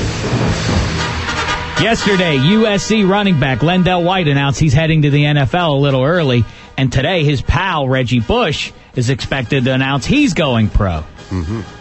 USC in action tonight on the hardwood. Full slate of Pac-10 ball games. Washington, 13th nationally ranked team, coming to town. Also, you've got Arizona at Oregon State, and you've got UCLA welcoming Washington State to town. In spite of all the major surgery Drew Brees had last week from the injury he suffered in his last game, he says that he and the Chargers are trying to work out a long-term deal. Interesting. And the 49ers are apparently going to lose their offensive coordinator, Mike McCarthy, who's headed to Green Bay to be their new head coach. And the big thing is about 48 hours, a little more than 48 hours from now, you've got round 2 of the NFL playoffs. You've got, in the AFC, you've got Denver and New England, and you've got Pittsburgh going to Indianapolis to play in the Dome, where they pump in sound to get an unfair advantage. Really? NFC. Really? That's right. You've confirmed that. All right, I'm going to listen. If Coach Cower said it, I'm going to take it. I'm going to take his word. All right. Also, you've got the Redskins going to Seattle. You've got Carolina at the Bears. And in the NBA last night, you had the Lakers losing to the Trailblazers in spite of Kobe's 41 points. Seattle won. Sacramento won. Golden State lost to Shaq Fu and company. I'd just like to see the Patriots lose. Of course. That's all I need. Well, that's not true. I'd like to see the Steelers win. But number 2, 1A, I'd like to see. Right. And it's not even number 2. It's 1A. 1. Right. Steelers win 1A. Right. Patriots lose. And here's why. I have nothing against the Patriots. I was a Patriots fan until they kept winning, and now I'd like someone else to win. And I don't understand the feeble-minded people, the sort of weak-willed people that just have to jump on the bandwagon. Like Big Tad. Remember in the late 80s and I should say early 90s when the Bulls were winning every basketball game, and you became a huge Bulls fan? Yes. Even though you're from Reseda? Orange County. Orange close. County. And your mom's never left Orange County? And No. have you ever been to Chicago? Yes, I have. You have? Yes, I did a thing over there, and I got to go to where the Bulls play. Right, but that was 10 years after you became a Bulls fan. Yeah. Right. The Bulls were winning, so Big Tad became the 6th member of the Bulls squad, and he would wear the Jordan jersey and all that. Meanwhile, he had nothing to do with Bulls, no family from Chicago, everyone from Orange County, huge Bulls fan, and pulling hard for the Bulls, by the way. So convenient, so easy. Of course they're going to smash whoever they're playing in the playoffs this year because they're the dominant team. What's wrong with people? Really? And we accept this? There's a lot of a-holes around here that, I'm a big Pats fan. I'll just be sitting with someone. The Pats will be playing Seattle. I'd like to see the Pats win. The other team's never been to the Super Bowl. They've never even come close to the Super Bowl. You like to see the other team that's won 3 out of 4 years? Yeah. Are you from the New England area? No. But if you can be on a team and not be from that area, how come people who aren't from that area can't be fans? Because it's weak. That's right. Because you're just picking the odds-on favorite. It's like 2 guys get into the ring. One guy's going to clobber the other guy. You don't care who wins. You just pick the guy who's going to clobber the other guy. It's easy. Then you get to feel good about yourself. Big Tad, him and the Bulls, they were like this. They're winning team. His team won. His team, the Bulls. Right. Yep, Everybody. Pippen, Jordan, and Rodman. See, Tad, Right. Here's the So point. easy, Tad so has weak. nothing. Tad has nothing in his life, so now he takes the reflected glory of the champion, you see? I'm just saying, what is wrong with people? Right. Shameful. Yeah, shameful. No dignity in it. I don't do that dignity. anymore, though, so don't worry All about right. it. I'm just saying, if you're from New England or the Massachusetts area, fine, root away. But if you're from anywhere else, and these guys have won 3 out of 4 Super Bowls, hope they lose, would you? Be a man. I'm with you. Now, speaking of the NFL, while we're on the subject, a couple weeks ago, Dick Vermeil, the crybaby coach of the Kansas City Chiefs, retired. I'm going to miss him. With the NFL, with this new position, a lot of doors have been opened up to me, and it's terrific. And I got, as a matter of fact, a chance to sit down with Dick Vermeil. Oh, you sat down? Yeah, we had a chat, and it was pretty interesting because I figured, like everybody, you figure he's retired now. But apparently he started going to the movies with his wife, and something very interesting happened. He was inspired, I guess. Where did you go out to Kansas City? Is he out here? No, he came out here. He's to make Southern California a little sun for the older man. But good interview. He went to see some movies, and I guess he was inspired in an entirely new direction. Well, let's hear it. Here, take a listen to this. Yeah. Thanks for sitting down with me, Dick. Like everybody else, I guess, I assumed that when you retired just a few days ago that you were going to head out to pasture and enjoy the golden years. But I understand you went to see Brokeback Mountain last week, and now you've decided to be a gay cowboy. Interesting choice, but a few questions for you. Where are you going to get a farm? What do you know about farming and herding cattle and sheep and so on and so forth? If you want to keep on working, why not just be a general manager of an NFL team? No, and I've never been a general manager either. But, those are all decisions that would take months, really, to evaluate and put together to end up making the right decision. Well, I suppose if you're going to be a gay cowboy now, maybe you could answer this question. Who would you rather, if you had to sleep with, either Matt Leinart of USC or Vince Young of Texas? Who appeals to you more? Well, I'm more the old-fashioned Leinart type, okay? But that doesn't mean that we can't all learn something and go in a different direction. I got you. Try black, you never go back. I'm on to you. I'm down with your noise. He did a great job, and all he did was continue to grow this year in a backup role. Grow back. I got a little double entendre there. I got you, you old man. We had some fun. You see. Wow, that was hard hitting. And Wow. he took it well. He's got a good sense of humor, that Well, kid. it gets a little. Oh, really? He amused me, but then it turns. I thought we were close, and then. All right, come here, you What? minx. Give me a hug. Come on. Don't do that to me. Sorry, I got swept up in the moment. Wow. So I You wanted thought that he was physical touchy embrace. feely. Yeah. He didn't want anything to do with it. I guess. Huh? So that's Wonderful. that. Wonderful. Thank you. Dave Damashek's #1 sports. We will take ourselves a little break. That was uncomfortable. Eli Roth will be here as the director of the new movie Brokeback Mountain. New movie Hostel. He will come in here. Ozzy's going to do a little movie review. Maybe Quentin Tarantino will come support his boy. All that after this.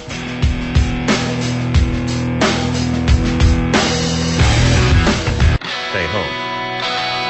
Hey, everybody. Adam Carolla for Chevy. Here's the deal. GM and Chevy lowered the prices of everything they make. Now, they just make fine quality automobiles, SUVs, and trucks, but if they made staplers or diapers, those would be cheaper too, and higher quality. They've lowered the price, the MSRP on everything, from the Impala SS to the Corvette Z06 to the all-new Tahoe. Absolutely every car, every truck, every SUV they build. And here's what they challenge you to do.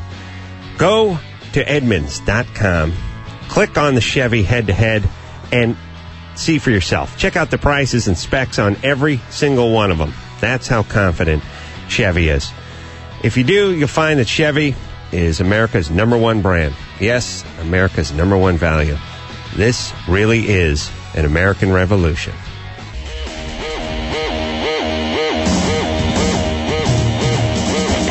It's the Adam Carolla Show. Call Adam Carolla now. 866-901-ADAM. That's right. 866-901-ADAM. Well, here's the deal. First off, Quentin Tarantino was supposed to show up. He got downgraded to about 50-50. And by the way, when they say 50-50, it's not 50% out of 100%. It's 50% or 50 out of 5 million. So it's not a coin toss. Would you ever not take that coin toss? If someone ever said, well, it's 50-50, he's going to show up, or it's 50-50, you'll get some at the end of the date, or it's 50-50, this repair is going to cost there. If someone said, all right, fine, let's flip a coin right now, wouldn't you do it? Sure. It's never. I would like to do some calculations on what 50-50 is, but it's at least 80-20 and it's toward the direction of bad. Maybe 15-85, maybe even less. Never even close to 50-50. And you watched Pulp Fiction last night to get ready for this. Well, that's how I knew it wasn't 50-50. Right. I jinxed myself by preparing. The only time I've ever prepared in my life. I actually watched Pulp Fiction last night, had a million questions jotted down for Quentin Tarantino, and then should have known that would jinx his appearance. So I don't think he's coming in. It's 50-50. And also, I've learned a valuable lesson, and that valuable lesson is never prepare. You are punished when you prepare. I knew it when I was in high school.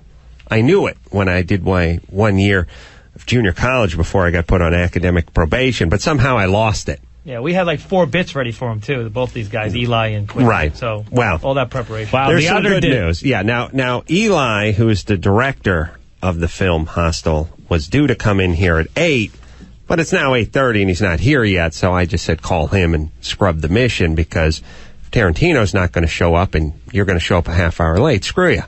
Stay home. Right. One thing to get the hi-hat from Quentin Tarantino. Yeah, right. That's what it is. Right. Don't mind being turned down by a hot chick. When an ugly chick turns you down, slap in the face. I'm sorry. It's the way the world works. It's their loss, Adam. Yeah. Oh, yeah. Wait a minute. Kevin Nealon is slid in the studio one more time. He wants to give me the silent joke treatment. This is going to be awesome. All right, Kevin, do it. One more time, buddy. I know you got to go. Hurry. Here we go. So good. So awesome. Thanks for stopping by. Kevin Nealon, Hermosa Beach. The good news is my trusty companion is Waldo, who does our movie reviews, who actually went and saw the movie Hostel, who we brought in because we thought it'd be fun to have him review the movie with the director and the producer of the film, is still here. He's not left me. Yes, Ozzy? Yeah, good morning. Good morning, Ozzy. No, not yet. Don't start yet. But I like your attitude. Poised, like a thoroughbred in the gates, ready to go. Poised and ready. All right. So first, before Ozzy delivers his review, let's hear the trailer. Yes, it has finally happened. One of the most beautiful women in the world lets down her hair and finds relaxation in a nudist camp.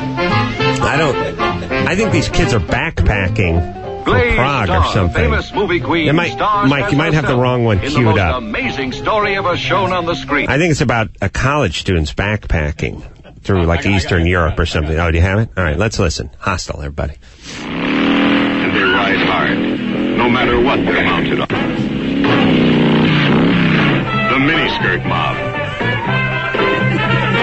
They reach for excitement, for pleasures, for sensual satisfaction, when and where and with anyone they want. Shane, honey, you've been teasing me long enough. Later, damn it!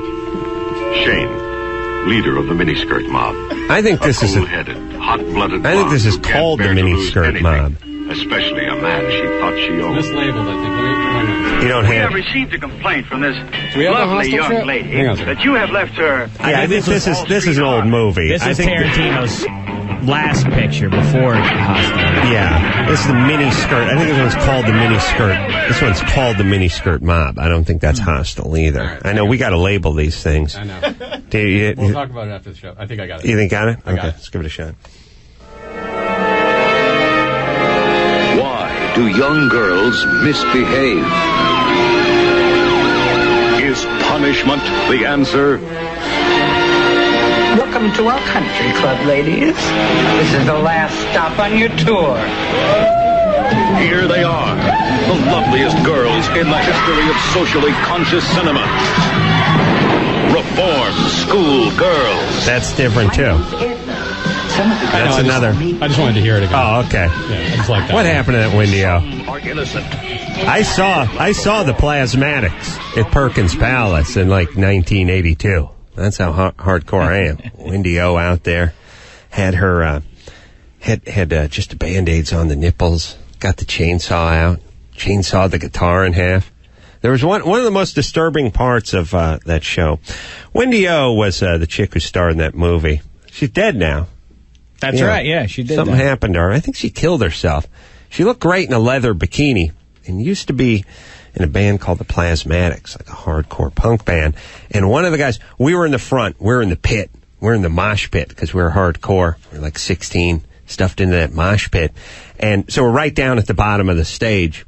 And the stage like 5 feet high, so your chin's just sort of resting on the stage.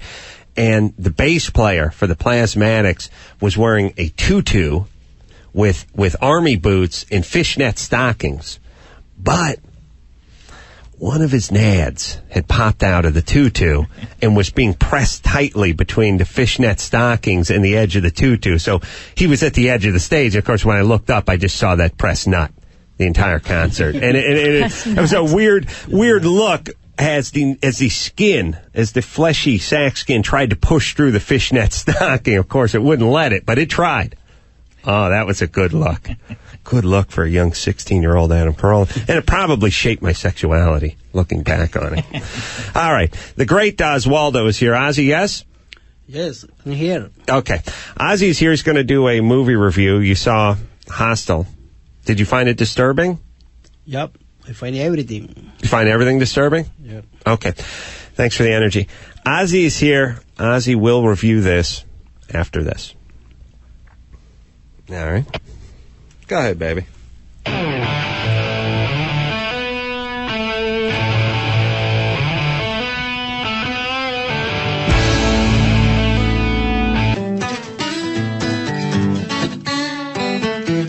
You're listening to the Adam Carolla Show. He's so hot.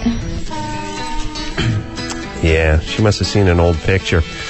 866-901-ADAM. Tarantino not coming in, but that doesn't matter because we got Ozzy. We got the Oz man. Take it. That's me. Ozzy is my good friend from Nicaragua. Ozzy I've known for 15 years, maybe more. We've swung a hammer together, and I decided it'd be good to have him reviewing movies for the show. He just reviewed a movie on, I think it was Monday, but we brought Ozzy back because we thought we'd have Quentin and company in here, and they didn't show up, but Ozzy did. He brought his A game, and he's reviewing, which movie is it, Ozzy? Hostel. All right. Let's hear the actual trailer. Is hostile. You will have any girl you want. You just take it. Beneath the temptation. Oh, look at that. Behind the seduction. Are you coming? Lies a reality. Where are my friends? Too shocking to fathom. Oh, my God! Quentin Tarantino presents Hostel. I got a lot of money for you. Rated R. All right. And with no further ado, Ozzy and his review. Oswaldo, tell us about some movies. We want to know which movies you have seen. Go ahead, Oswaldo, tell us.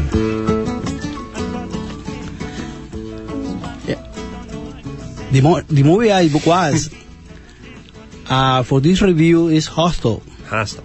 All right. The movie is set in Europe, in a little town in Amsterdam. Amsterdam. The name Brotoslavia, in province to Poncani. Yeah. In province what? Poncani. Poncani. That's a city? No, it's a little town, in Amsterdam. Bratislava, in Amsterdam. All right. Yeah. All right. The producer is Quentin Tarantino. Yeah, I don't know that name. He's dead to me. Hustle is inspired by true events. Inspired by true events? Yeah. Wow. See, I speak fluent Ozzy.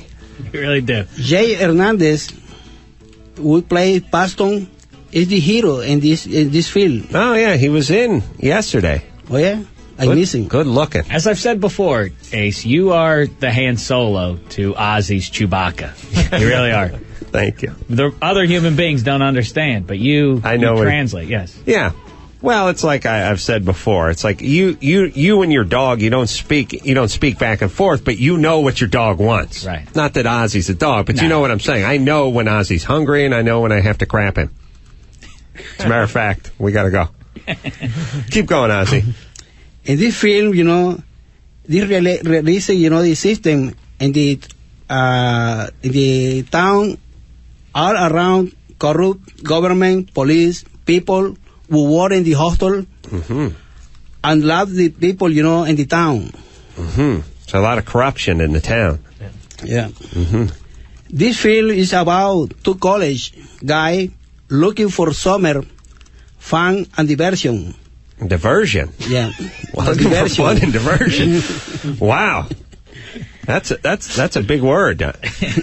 Fun and diversion. All right. Then is transformed in sophisticated international hand club, the most dangerous and extreme game. Oh, man. The most dangerous game. Yeah. It's a reality with the fantasy, the Slovakian and European girl. Yeah. For make a sex, She make it a sex. Take it and make it a sex. Take it. Yeah, half enough. The first 30 to 40 minutes, the movie I saw was very cheap porno. Oh, like cheap porno. Okay. First, I wasn't sure we're allowed to say cheap on the air. Yeah. The movie people, go missing along with the documentation. We make it a lot like the cracked, out the hostel. Missing paper, missing everything, and missing the people, Yeah. Very thorough review. No kidding. Well, I don't know if it's thorough. It's taking a long time, but I don't know if that means it's thorough. Yes, Ozzy, wrap it up. Take it home. Okay, the movie... Yeah. My best part of this film is when Paston is kidnapping and they try to do the same thing to the Owen and Josh, the best friend. Owen and Josh. Yeah. Yeah. In Kira, before, Try to get them. Yeah. The moment, the torture guy, take a pastor, for kill and torture, To kill and torture. Yeah, he play, with scissors, for cut the hair. Yeah. For making, trophy and souvenir. Did you say sawzall? What they use to cut the hair? Scissors. Scissors. Oh, scissors. Yeah. Okay. Is there a word that we can find common ground on? They make, they play with the chainsaw. Mm-hmm. And cut, the 2 fingers in the hand, Wow. Overall, what did you think, Ozzy? I left this review cold. It left the reviewer cold. Yeah. Wow. So you didn't like it? Too violent? Too violent. Yeah. Well, maybe Brusca shouldn't have told you it was a musical. I think he probably led you in the wrong direction. That review left this reviewer cold. Certainly did. Ozzy, so that's it. Nice work. Yep. Wonderful job, buddy. Very nice. We hope you did not end up too confused. Oh, no, we don't know what. If it's possible, I know less about the movie. I don't know if it's mathematically possible to extract knowledge from my brain about a topic, but I think Oswaldo, who's a Nicaraguan sponge over there, actually sucked it out of me. I actually know less about Hostel than I did before you began your review, Ozzy. Probably not the goal, but possibly entertaining. Yeah, very good entertainment. Yeah, very good. Yeah, top He notch. whet my appetite for some fun and diversion, though. I'll say that. I'll tell you that. Yeah. We will take ourselves a little bit of a break. Oh, there's a question from Heather. Hold on a second. Hold on that cue there. Heather? Hi. Yeah. You have a question? Yeah, I was wondering what happened to the last episode of the Adam Carolla Project on TLC. What about it? I just never saw it. I was setting it up to tape each week. And the last two premiere on the same night. Thank you. They combined 13 and 12. They combined the last two and did like some sort of 2-hour thing that they didn't tell anyone about. Oh. Yeah. That sucks. Well, did everything get done on time? Well, I'm doing morning radio. Ozzy is my right-hand man, and everyone landed on their feet. Yeah. But did the house got finished? It got finished. And everything? Yes. Awesome. Thank When are you you. going to have Ray on the show? Thank you for asking. Well, we wouldn't mind having Ray on the show, but he scares Jimmy. He's great. I love Ray. All right. And he looks good with his shirt off, right? Yeah. I still love him, though. Yeah. Oh, okay. Still loves him, even though he looks good with his shirt off. Well, it takes a big, big woman. Even though he has the washboard abs, she still loves him. Wow. All right, maybe we'll get him in here to review movies. Who knows? We'll take a little break. We'll be back with news and sports and much, much more after this.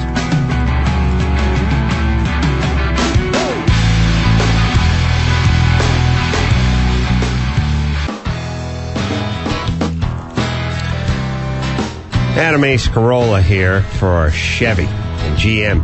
Chevy's lowered its sticker prices. I don't know why.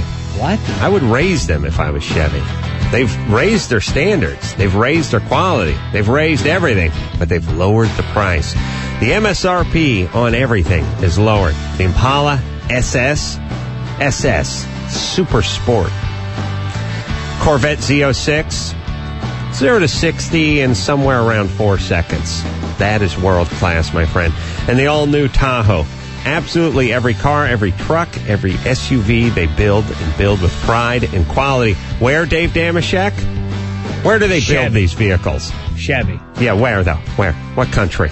America. That's right. The America. U.S. of A. Yes. But you're technically right. America. It's also called America. I call it the U.S. of A. Everyone. Check out how Chevy stacks up against the competition. Head-to-head. Go to Edmunds.com. That's Edmunds.com. Click on to Chevy head-to-head. Check out the prices. Check out the specs. They're that confident. This is really an American revolution. Hey, it's the Adam Carolla Show. Call Adam Carolla now. 866-901-80AM. Yeah. 866-901-80AM. I hold before me a survey from Glamour magazine. Got a lot of, it's called How Normal Is Your Sex Life? Lots of tidbits in here. Lots of percentages. Lots of things that go on in the bedroom. It has to do with women. Women, turns out, just as nasty as guys, according to this magazine. But they always do this one, too.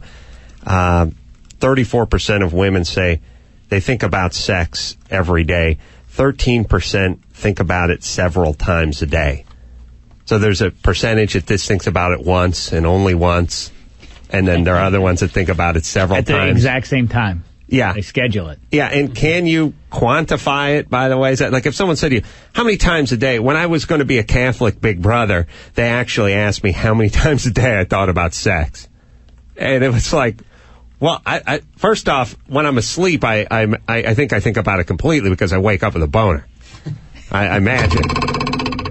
I hope I'm not thinking about my dad or a family member. I'm hoping I'm thinking about sex. But how many times, I mean, can you really quantify how many times a day you're thinking about? And then when the question is posed, well, obviously you're thinking about it then. Should you count that one? Yeah, oh, that's true. Yeah, and what was your answer at the time, though? I said 3. I just meant how many. I just took it to mean how many times do you masturbate. So I said 3. Thank you. It's funny, when you want to do that Catholic Big Brother thing, they will put you through a rigorous screening program because they don't need weirdo pedophiles showing up and nabbing the kids. And they ask you about drugs and how many times you think about sex and all that. Also, in this survey, 26% of women have used a vibrator. I'm guessing it's higher than that. They just, somebody puts a mic in your face or holds a clipboard and asks you that, you're going to go low. Rachel? Would I go low? You go low? Where are you in that? In the 20? Can I include you into the 26%? Yeah, of course. Okay. Sure, why not? 9%. Oh, here's a good one. 28% of women wish they had more sex. I don't know. I think You good where you are? I'm pretty good. All right. You can make it till 10? Because Sheck over here is always... Until the show's over. Always ready to blush. If I don't, yeah. I mean, it's... Here's the average. You tell me how you do on the average. The average number of times an American woman has sex per year, 117. So basically the math I did is 117 times a year. When I met my wife, she was 26, so roughly 3,500 experiences before I got to her. That's the math I just did. Now, I don't know if you start at 0. I guess you'd have to start at a number. You'd have to move. Yeah. All right, you know what? Yeah, that's right. That's right. But yeah. Yeah, no, well, 3,600 times. I mean, that's average. Could be more. Right. Could be more. Ooh. Yeah, you guys all do the math. 117 times a year. When did you meet your old lady? Was she 18 or was she 38? Anyway, just times. Take that number. She's 31. Even if she's in the low end, she's still in 4 digits by the time you come around. Oh, yeah. Even if you met her at 14, she's still well into the hundreds. Yikes. Yeah. You do that math, 117. I mean, look, I'm no mathematician, but I can see the numbers don't lie here. I have to confront her when I get home. It's going to be awesome. I'll get drunk on the way home, and then I'll confront her with the paperwork. Oh, you didn't think I'd see this, did you? Wave the report around. Here's one that I do enjoy. Nearly half of women fake their orgasm or have faked an orgasm. Faked an orgasm at least once. I like that. To me, that's a compliment. That's somebody saying, you have a fat ass and someone telling you the jeans look good on you. Why not? Do you know what I'm saying? Right. What's wrong with that? Yeah, but can't you tell when someone's faking? It's a compliment to you. Can I tell? Yeah. No. Evidently not. Because most people think they're actors anyway, and they're just bad actors. Yeah. So, does that ratio differ when we're talking about like fake orgasms? Like, all of a sudden every woman's the best actor on the planet? I think they can fake it because they're sort of halfway home. It's in that environment. Do you know what I'm saying? If it's up to them just to fake it across the table from Billy Crystal, the diner, maybe they can't muster it. But when they're in the throes of passion and they're sort of halfway there. If you're in the throes of passion, you should be all the way there. Well, what do you got going, Rachel? What do you mean? You multi? Oh, well, yeah, sure. Yeah? Sure. Wow. Yeah. Nice. You don't run into too many of them. At least I don't. Maybe that's maybe I don't look at where the problem lies. Here's what I'm saying. I think most people, it's sort of like If you're in the bathroom and you're feeling a little nauseated, you could make a fake throw-up sound for the mom who was listening into the next room so you wouldn't have to go to school. But if someone's told you to do it when you're just dressed and standing outside, you might have difficulty mustering it. I think women can fake an orgasm, even if they're bad actors, because they're sort of around the intersection of orgasm and the 405 anyway.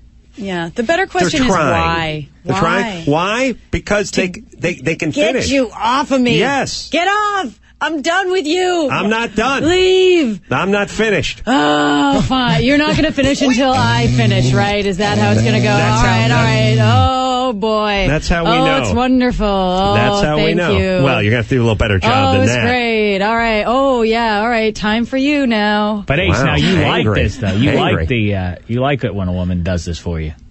Well, first off, if you don't know it, it's the greatest compliment anyone can ever pay you. And it's like I said, when people compliment you, you don't know if they're kissing your ass or they really mean it. I mean, you could go get your hair colored, Rachel, and then say to one of your friends, what do you think? And they go, oh, it looks awesome. And you'd feel good. And then you'd leave and they'd say, it looks like ass. To themselves, but you would get in your car and merrily go away. As life What's wrong should be. with that? People should keep that crap to themselves. I agree. People should just... Well, if it's good for your hair, why isn't it good for my penis?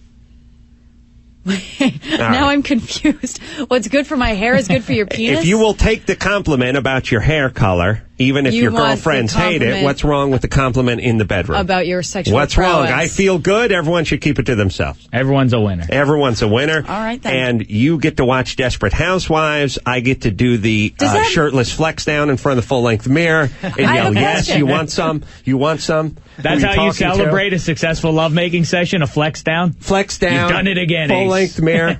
High five the mirror and then yell, you want some? You want some? You talking to me? You want some? That's what I yell over and over again. Then I yell, I didn't think so. I didn't think so. Yeah. Is that going to bother you, though, if you're humping and she doesn't get there? And does that bother you? Is that like an issue for you that someone needs to give you that compliment? It bothers. I'll tell you where it becomes a problem. If it's clear that this person doesn't have those, then it's easy just to move on. What's tough is when you get to almost the top of the mountain, but you just can't quite pull yourself up, and that's when it gets a little frustrating. You know, when you're you're at the summit, but you're not standing on top it, planting a flag on Orgasm Peak. You know what I mean? Yeah. I claim this in the name of the Ace Man. Do you want some? I didn't think so. That's how it goes. Yeah, here's what I think most guys would prefer. You either have one, fake one, or don't even come close. But don't do that thing where you're almost there and then, it's not happening. That we won't tolerate. Check. How say you? How say you? Here, I say. All right. Now. You want some? Yeah, I didn't think so. Now, you want some news? The frigid Rachel Perry. What? You heard me. I feel like I'm in high school again. What's going on here? Frigid. On that note, in Istanbul, Turkey, the man who shot and attempted to kill Pope John Paul II in 1981 was released from prison today. He was immediately taken to see if he was fit for military service, which is required by Turkish law, and one of his supporters then threw flowers onto his car as it drove away. I just want to say, when I hear Turkish law, I know they're in Turkey, but maybe they should adopt another law of the land. Feel free. Pick a country in Europe, maybe something here in the United States, or Canadian law. You know, until you get your law. Because whenever I hear, according to the Mizbabistan law, it's always bad. Pick another law. You don't have to use your own law just because it's your country. Then pick someone else's law. Go Canadian. Why not? According to Canadian law, he has to stay in jail. There you go. According to Canadian law, feel free to cherry pick from the English. Right. Yes. Not allowed to throw a midget. Yeah, according to your law, you're going to give a gun to the guy who took a shot at the Pope the last time he had a gun. All right. That's Turkish law. He was when he left prison, he was immediately told he is no longer allowed to throw midgets. Someone then threw flowers onto his car as it drove away. Wow. Better? Yes. Okay. Wow. Wow. I wonder what that was. A little residual from last night. Well, forget me now. Yeah. All right. I'm just going to swallow. Shade eggnog? It'd be nice. Is that what you're saying? That's what I'm thinking. Ooh, oh, this is just such awesome. Mm-hmm. Well, today's the final day of questioning for Supreme Court nominee Samuel Alito. Democrats expressed frustration. Republicans claim Alito's critics are grasping at straws. And Alito's wife left the Senate Judiciary Committee hearings yesterday in tears after Alito was persistently questioned. Why is it that we have to bring the wife to everything? Does she really need to go to this and watch her husband have a new a-hole torn for himself? Maybe. You know what I mean? Why would you want to go through this? The tears probably too many make people feel... Yeah, well, maybe he could win some sympathy, but too many people being brought to too many things their husbands are doing, you know? Yeah. You see those boxing matches, and it's like, he's got his 3-year-old little girl and his 2-year-old son are sitting on the knee, and now daddy's getting the crap beat out of him, and the kids are horrified. You think that's a good idea? Leave the kids and wife at home. Let's just get along without them. That's what I'm saying. Someone's trying to take advantage of the sympathy for the one surviving Virginia minor in order to make some money. There's an email going around requesting that people send money to Randall McCloy's doctor because it will take millions to get him back to normal. The doctor is not involved in the scam, and anyone who receives the email should contact the Internet Fraud Complaint Center at the FBI. I'm not a religious man, but do people not worry at all about karma? They're not worried at all when they're trying to swindle money out of from the 9/11 fund, and there's some guy in Oklahoma and she's putting in some fraudulent claim trying to get some money from some widow of a fireman. No, not at all. No karma. I gotta get mine. Yeah. I want to get mine. I understand. I want to get mine too, but I'm a little worried I want to get mine. I'm going to get into trouble eventually with the karma, with the great magnet. Yes?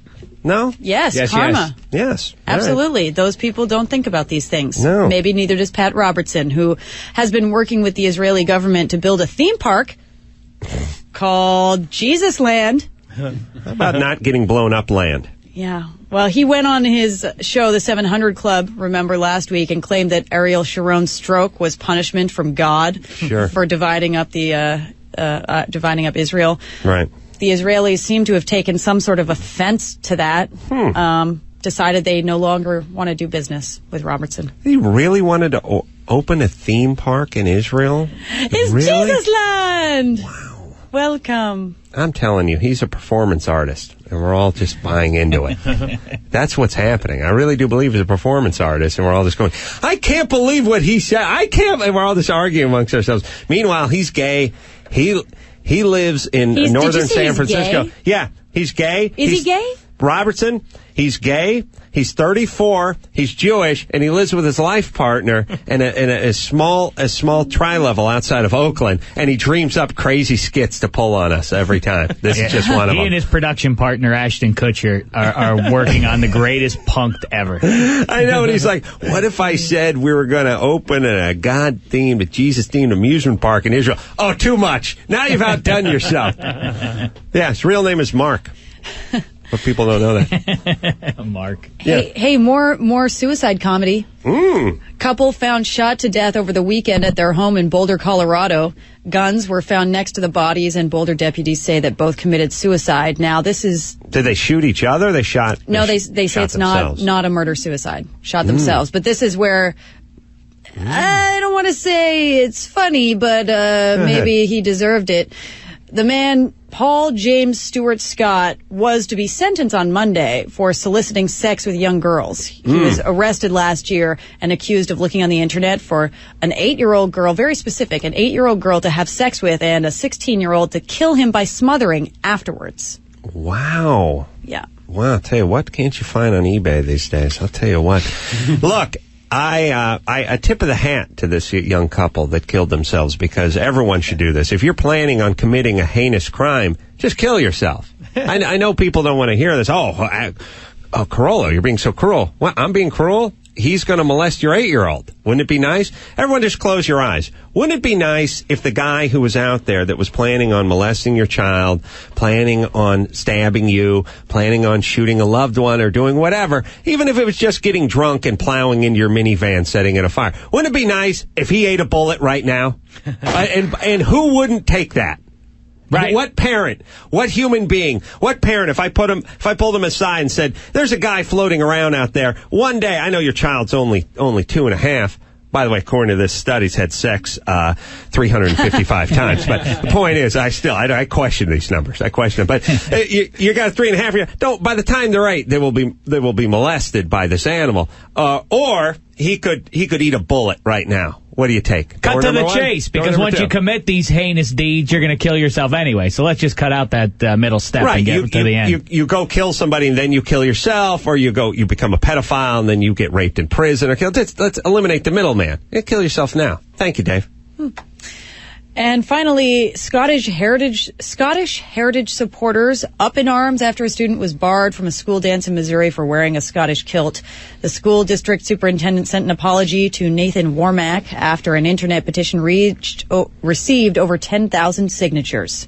The Scots are angry. Don't anger the Scots. That was here in the United States. Missouri. Wow.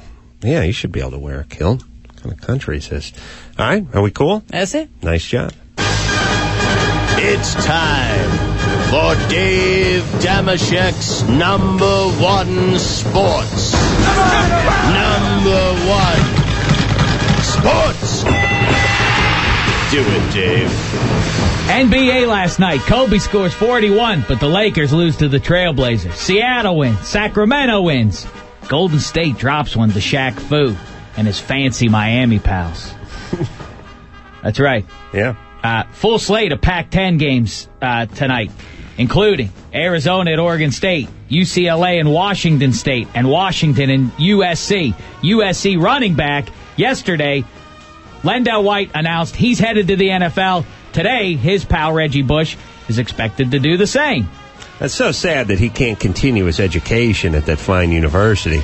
It is a shame. USC, yes. Yeah. Could have been a doctor. Looks like the 49ers are about to lose their offensive coordinator, Mike McCarthy. He's headed to Green Bay to be their new head coach. Oh, no.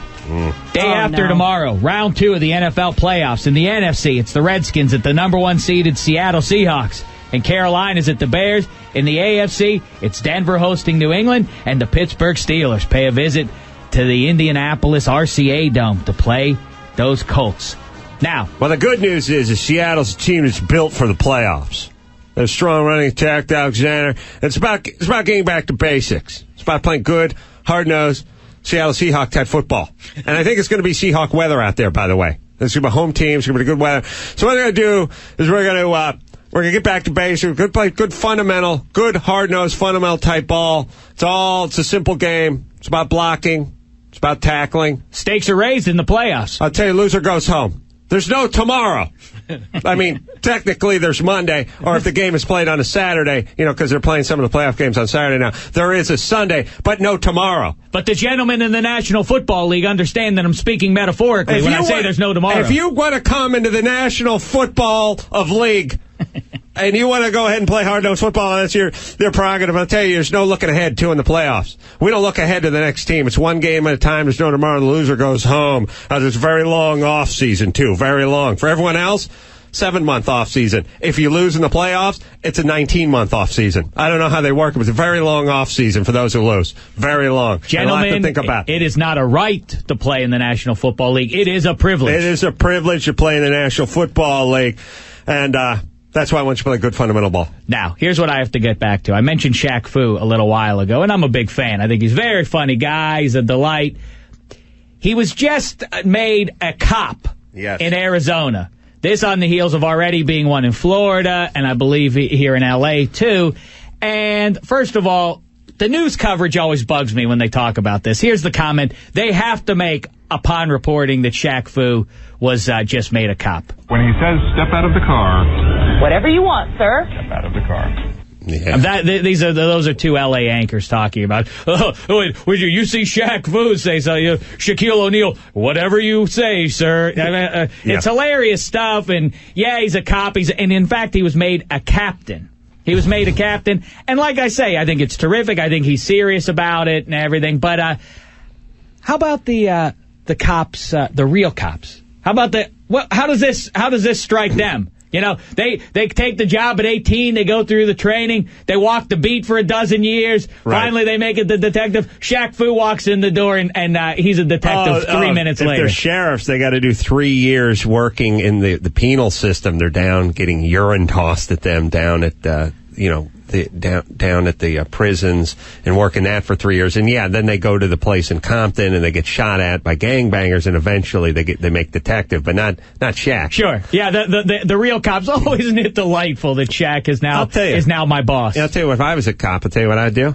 I'd go out and start playing in the NBA. Yeah, how's it feel, Shaq? How's it feel? Yes. Out there with my black shoes and reflective sunglasses. Yeah, it doesn't feel so good, does it? Maybe you'll think next time. It's the same thing as the people who spend about 15, 20 years working towards their PhD, and Bill Cosby shows up for a couple hours and they give him one. I look forward to the day when Adam Carolla gets his honorary PhD. I look forward to the day when the gals stop faking the orgasms.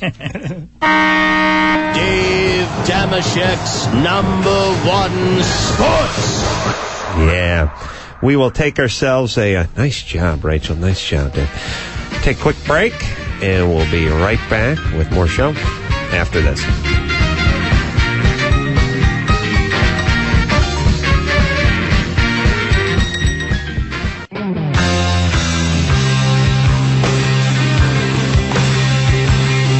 You're listening to the Adam Carolla Show. Remember, he loves you too. That is right. 866-901-ADAM. That's the phone number. Veronica? Caller Veronica. Hello. Hello. Hey, Adam. Hey, you have a question? Comment? Actually, I have a comment, and I don't want you to get upset. But somebody has stolen and taken credit for your cancer-sniffing dog's idea. Many years ago, mine was for venereal disease, but it would also work on cancer. Thank you. Many years ago, I figured out dogs could smell anything. I would hear about these border dogs. Oh, they found a kilo of marijuana that was packed inside coffee grounds and welded into a truck fender. The dog sniffed it out. And I realized, if a dog could sniff that out, if a dog could sniff out trace amounts of, gunpowder in a whole baggage full of clothing or whatever at the airport, why couldn't a dog smell a venereal disease or skin cancer or something else? I mean, everything has its own smell. To a dog, certainly.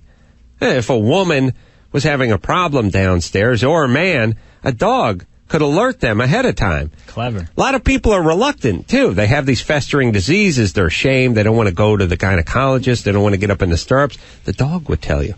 Also, it'd be nice if you're like in the NBA and you're throwing a party.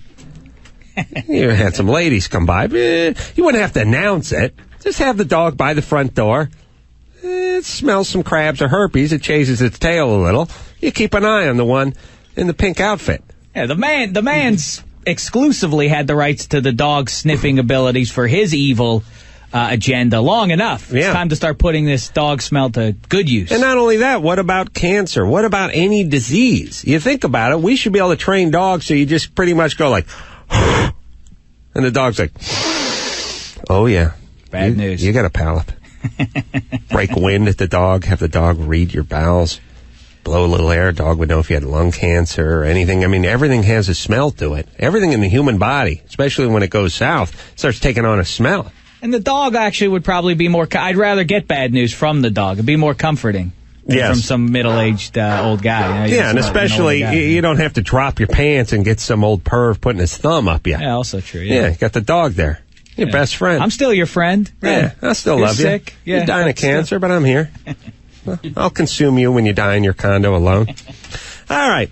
Let's move on to happier news. Namely, Rachel Perry and her Hollywood happenings. It's not an exceptionally crazy day. I mean, we all heard about Angelina Jolie yesterday. Mm-hmm. Brad Pitt. Pregnant. Well, Brad Pitt is pregnant? Mm-hmm. What? That's what I hear. Now you're confusing the issue. What? I thought that it was Angelina. No, oh yes. I'm sorry, I was confused. Yeah, no, she's definitely pregnant. The picture on the cover of People magazine that's coming out. I don't understand how they had these pictures this picture, because all the pictures that I've seen up until now have not been anywhere close to seeing her be this pregnant. There will be nothing that happens from this day forth that we don't have a picture or footage of. And there's nothing. Our children will grow up in a world where if they would like to see their favorite celebrity having sex, or there's a plane crashing, or there's a train coming off the tracks, we will have full coverage and full footage of everything. But don't you think Angelina and Brad, back to Angelina and Brad, don't you think, okay, first of all, I hate the term Brangelina. Oh, is that out already? Oh, sure. there you go. Oh, I didn't even know that one. It did not. Nothing bothers me more now than when they combine the name Bennifer of those celebrity. Kind of things. It just. Yeah, I think we have J-Lo to. I think that's her fault, isn't it? Didn't she get started with that? It is. It's run its comedy. If into you the two, ground. though, if Rachel and Adam would get together, they'd be Rached-em. I like that. Radam? Radam. Yes. Adjul? Yeah, sound like Scooby-Doo saying Adam. Or just Achel. Yeah. All right. What's next? Sean Penn was at an anti-war gathering in Sacramento and said that he's so stressed out by living under a Bush administration he can't quit smoking. Right. Kim Mathers is going to be getting married to Eminem again because they applied for a marriage license.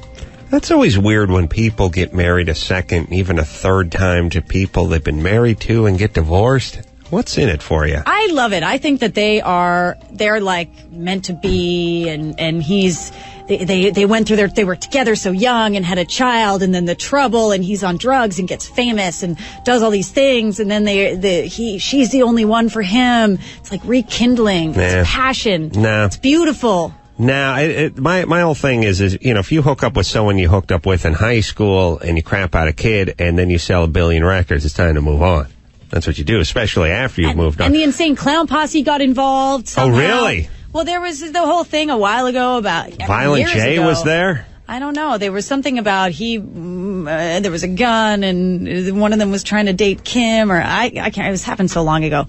Melissa Joan Hart gave birth to a baby, 9-pound baby boy. Never thought she was hot.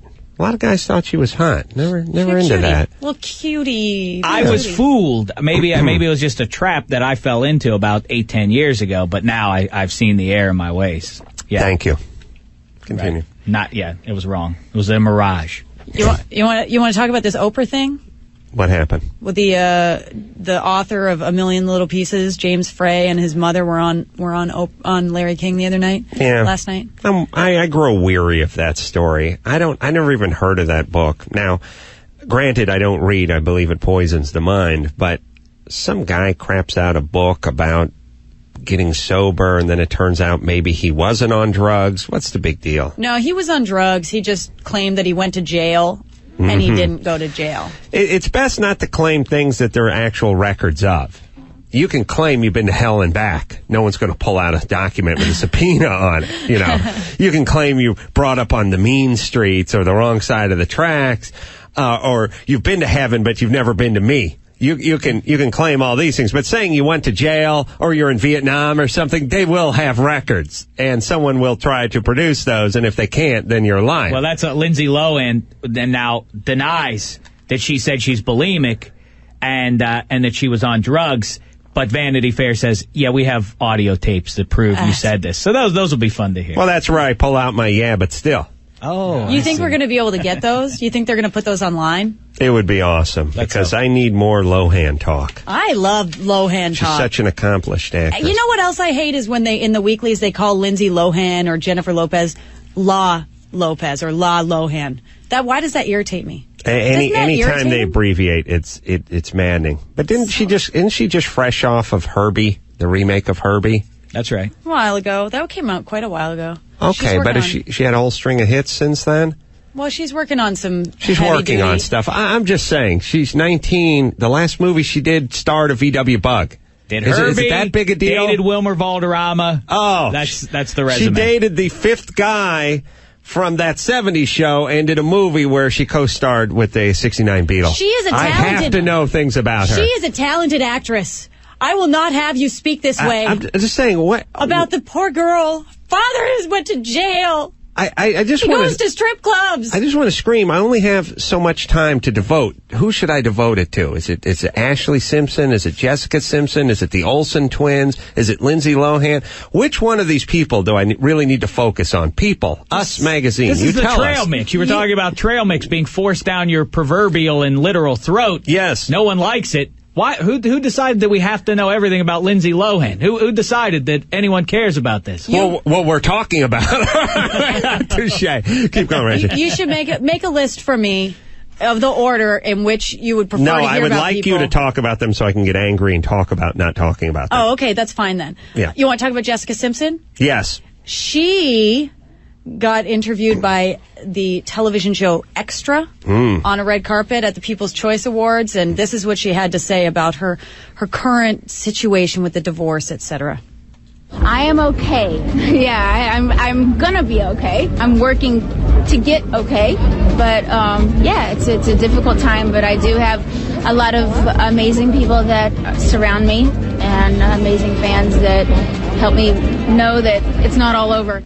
Yeah. She don't care. She's going to love again. Oh, what a talent. Watching her move on stage, looking at her feet when she dances. It's awesome. I swear to God, she is a dude. It is how a dude would move, act, dance, and present himself if somebody did some bad 80s movie where a 19-year-old just had to inhabit the body of a hot chick.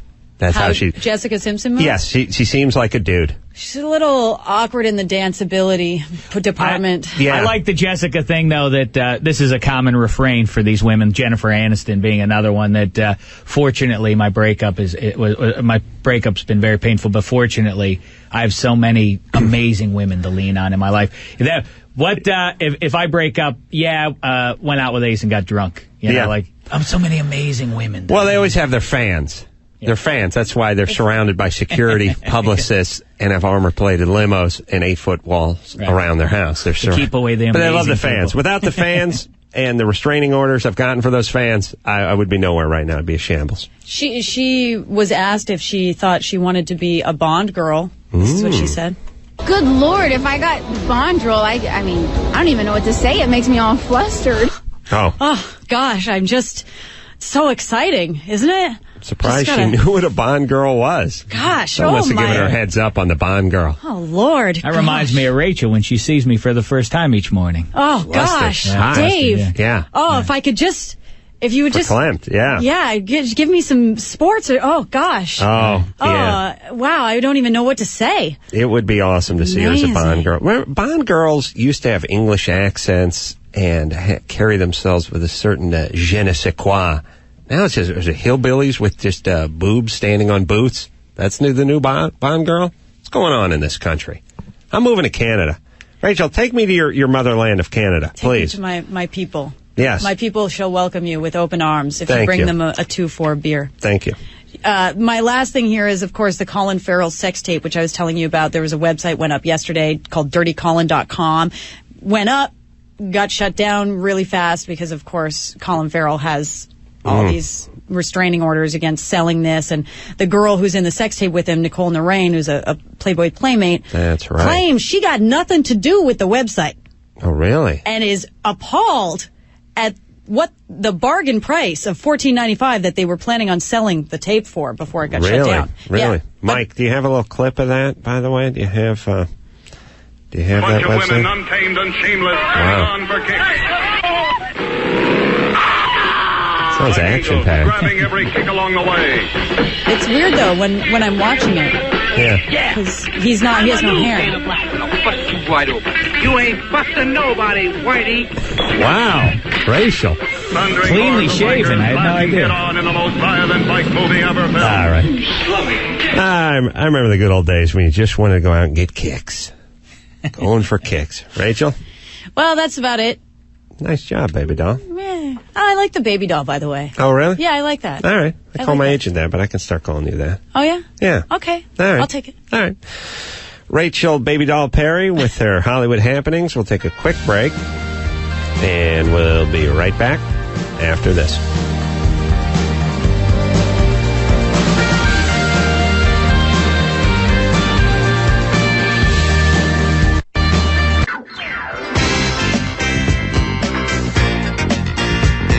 listening to the Adam Carolla Show. Call Adam now at 866-901-ADAM. A little more show to go. Just enough time to send our young participants in our little virginity experiment out. We got Big Tad, who's the show's lackey. He's the show's mule, basically. He does everything from F up my coffee to F up my coffee. He is here. He has not had sex in over 2 years. And then Mike August. Some people would disagree. I say world's #1 booker. We had Kevin Nealon. What a day I've had. Yeah. Kevin Nealon used to be on Saturday Night Live 11 years ago. He was in today. And, well, that was it. Tarantino was supposed to make it, but 50-50 shot. Turns out, didn't make it. Wow. Toss of the coin. 9 minutes left, Ace. 9 minutes left. Out. All right. So Mike has not had sex in over 4 years. I haven't been able to book that either. Despite his 6.5-inch penis. Yes. I say plus. And then we also have the beautiful Brittany. Brittany is in sales. They're all foxes over there. Brittany is no exception. And she is going to go on a date and kick the tires of our 2 vehicles. Report back to us what's wrong with them. Yes, Brittany? I sure am. We were talking a little earlier to Rachel. You ever faked an orgasm? Yes. Yeah. I like that. I like that. You have to. You have to. Sometimes you got to do it. I don't do it anymore, but yeah, there's been times. Be prepared. We've all been there. It's time to reload because you'll be dating these 2 in just this evening, right? Is it this evening? You're going out tonight? What are we doing? This afternoon? Arrangements will be made. Yeah, arrangements will be made. Promises have been exchanged. And you'll report back to us. Definitely. Yes. How many sales girls are there on the other side of the hall there? Girls, I think there's about 8. You get 4, I get 4? There's some guys over there? Yes, there's some guys. That is a good gig. Yeah. Be the lone straight guy. I know there's no straight guys in the sales department here, but what if you were straight and you were working and they're surrounded by these foxes all day long? And they are beautiful women. All right, so you're going to go out with Tad. You'll go out with Mike. You'll report back to us. You'll figure out what goes on, and then we'll hear from you tomorrow? Definitely.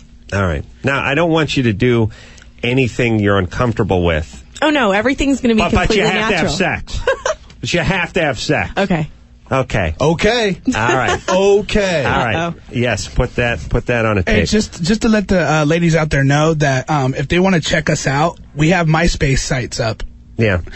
Big Tad, Mike August, and we also have a group site up, too, for the Adam Carolla Show. Well, I'd just like to add that Tad's MySpace takes up a lot more space than Mike's. Yeah. Hey, don't worry about it. You want to check out Big Tad, just open your window and put your head out. He's like the Goodyear blimp. You don't have to be in it or under it. You'll find it. Don't worry. I find it interesting Tad has a date with Brittany, and he's asking for other women to... Already. It's kind of insulting to me. I noticed that. I made a mental note.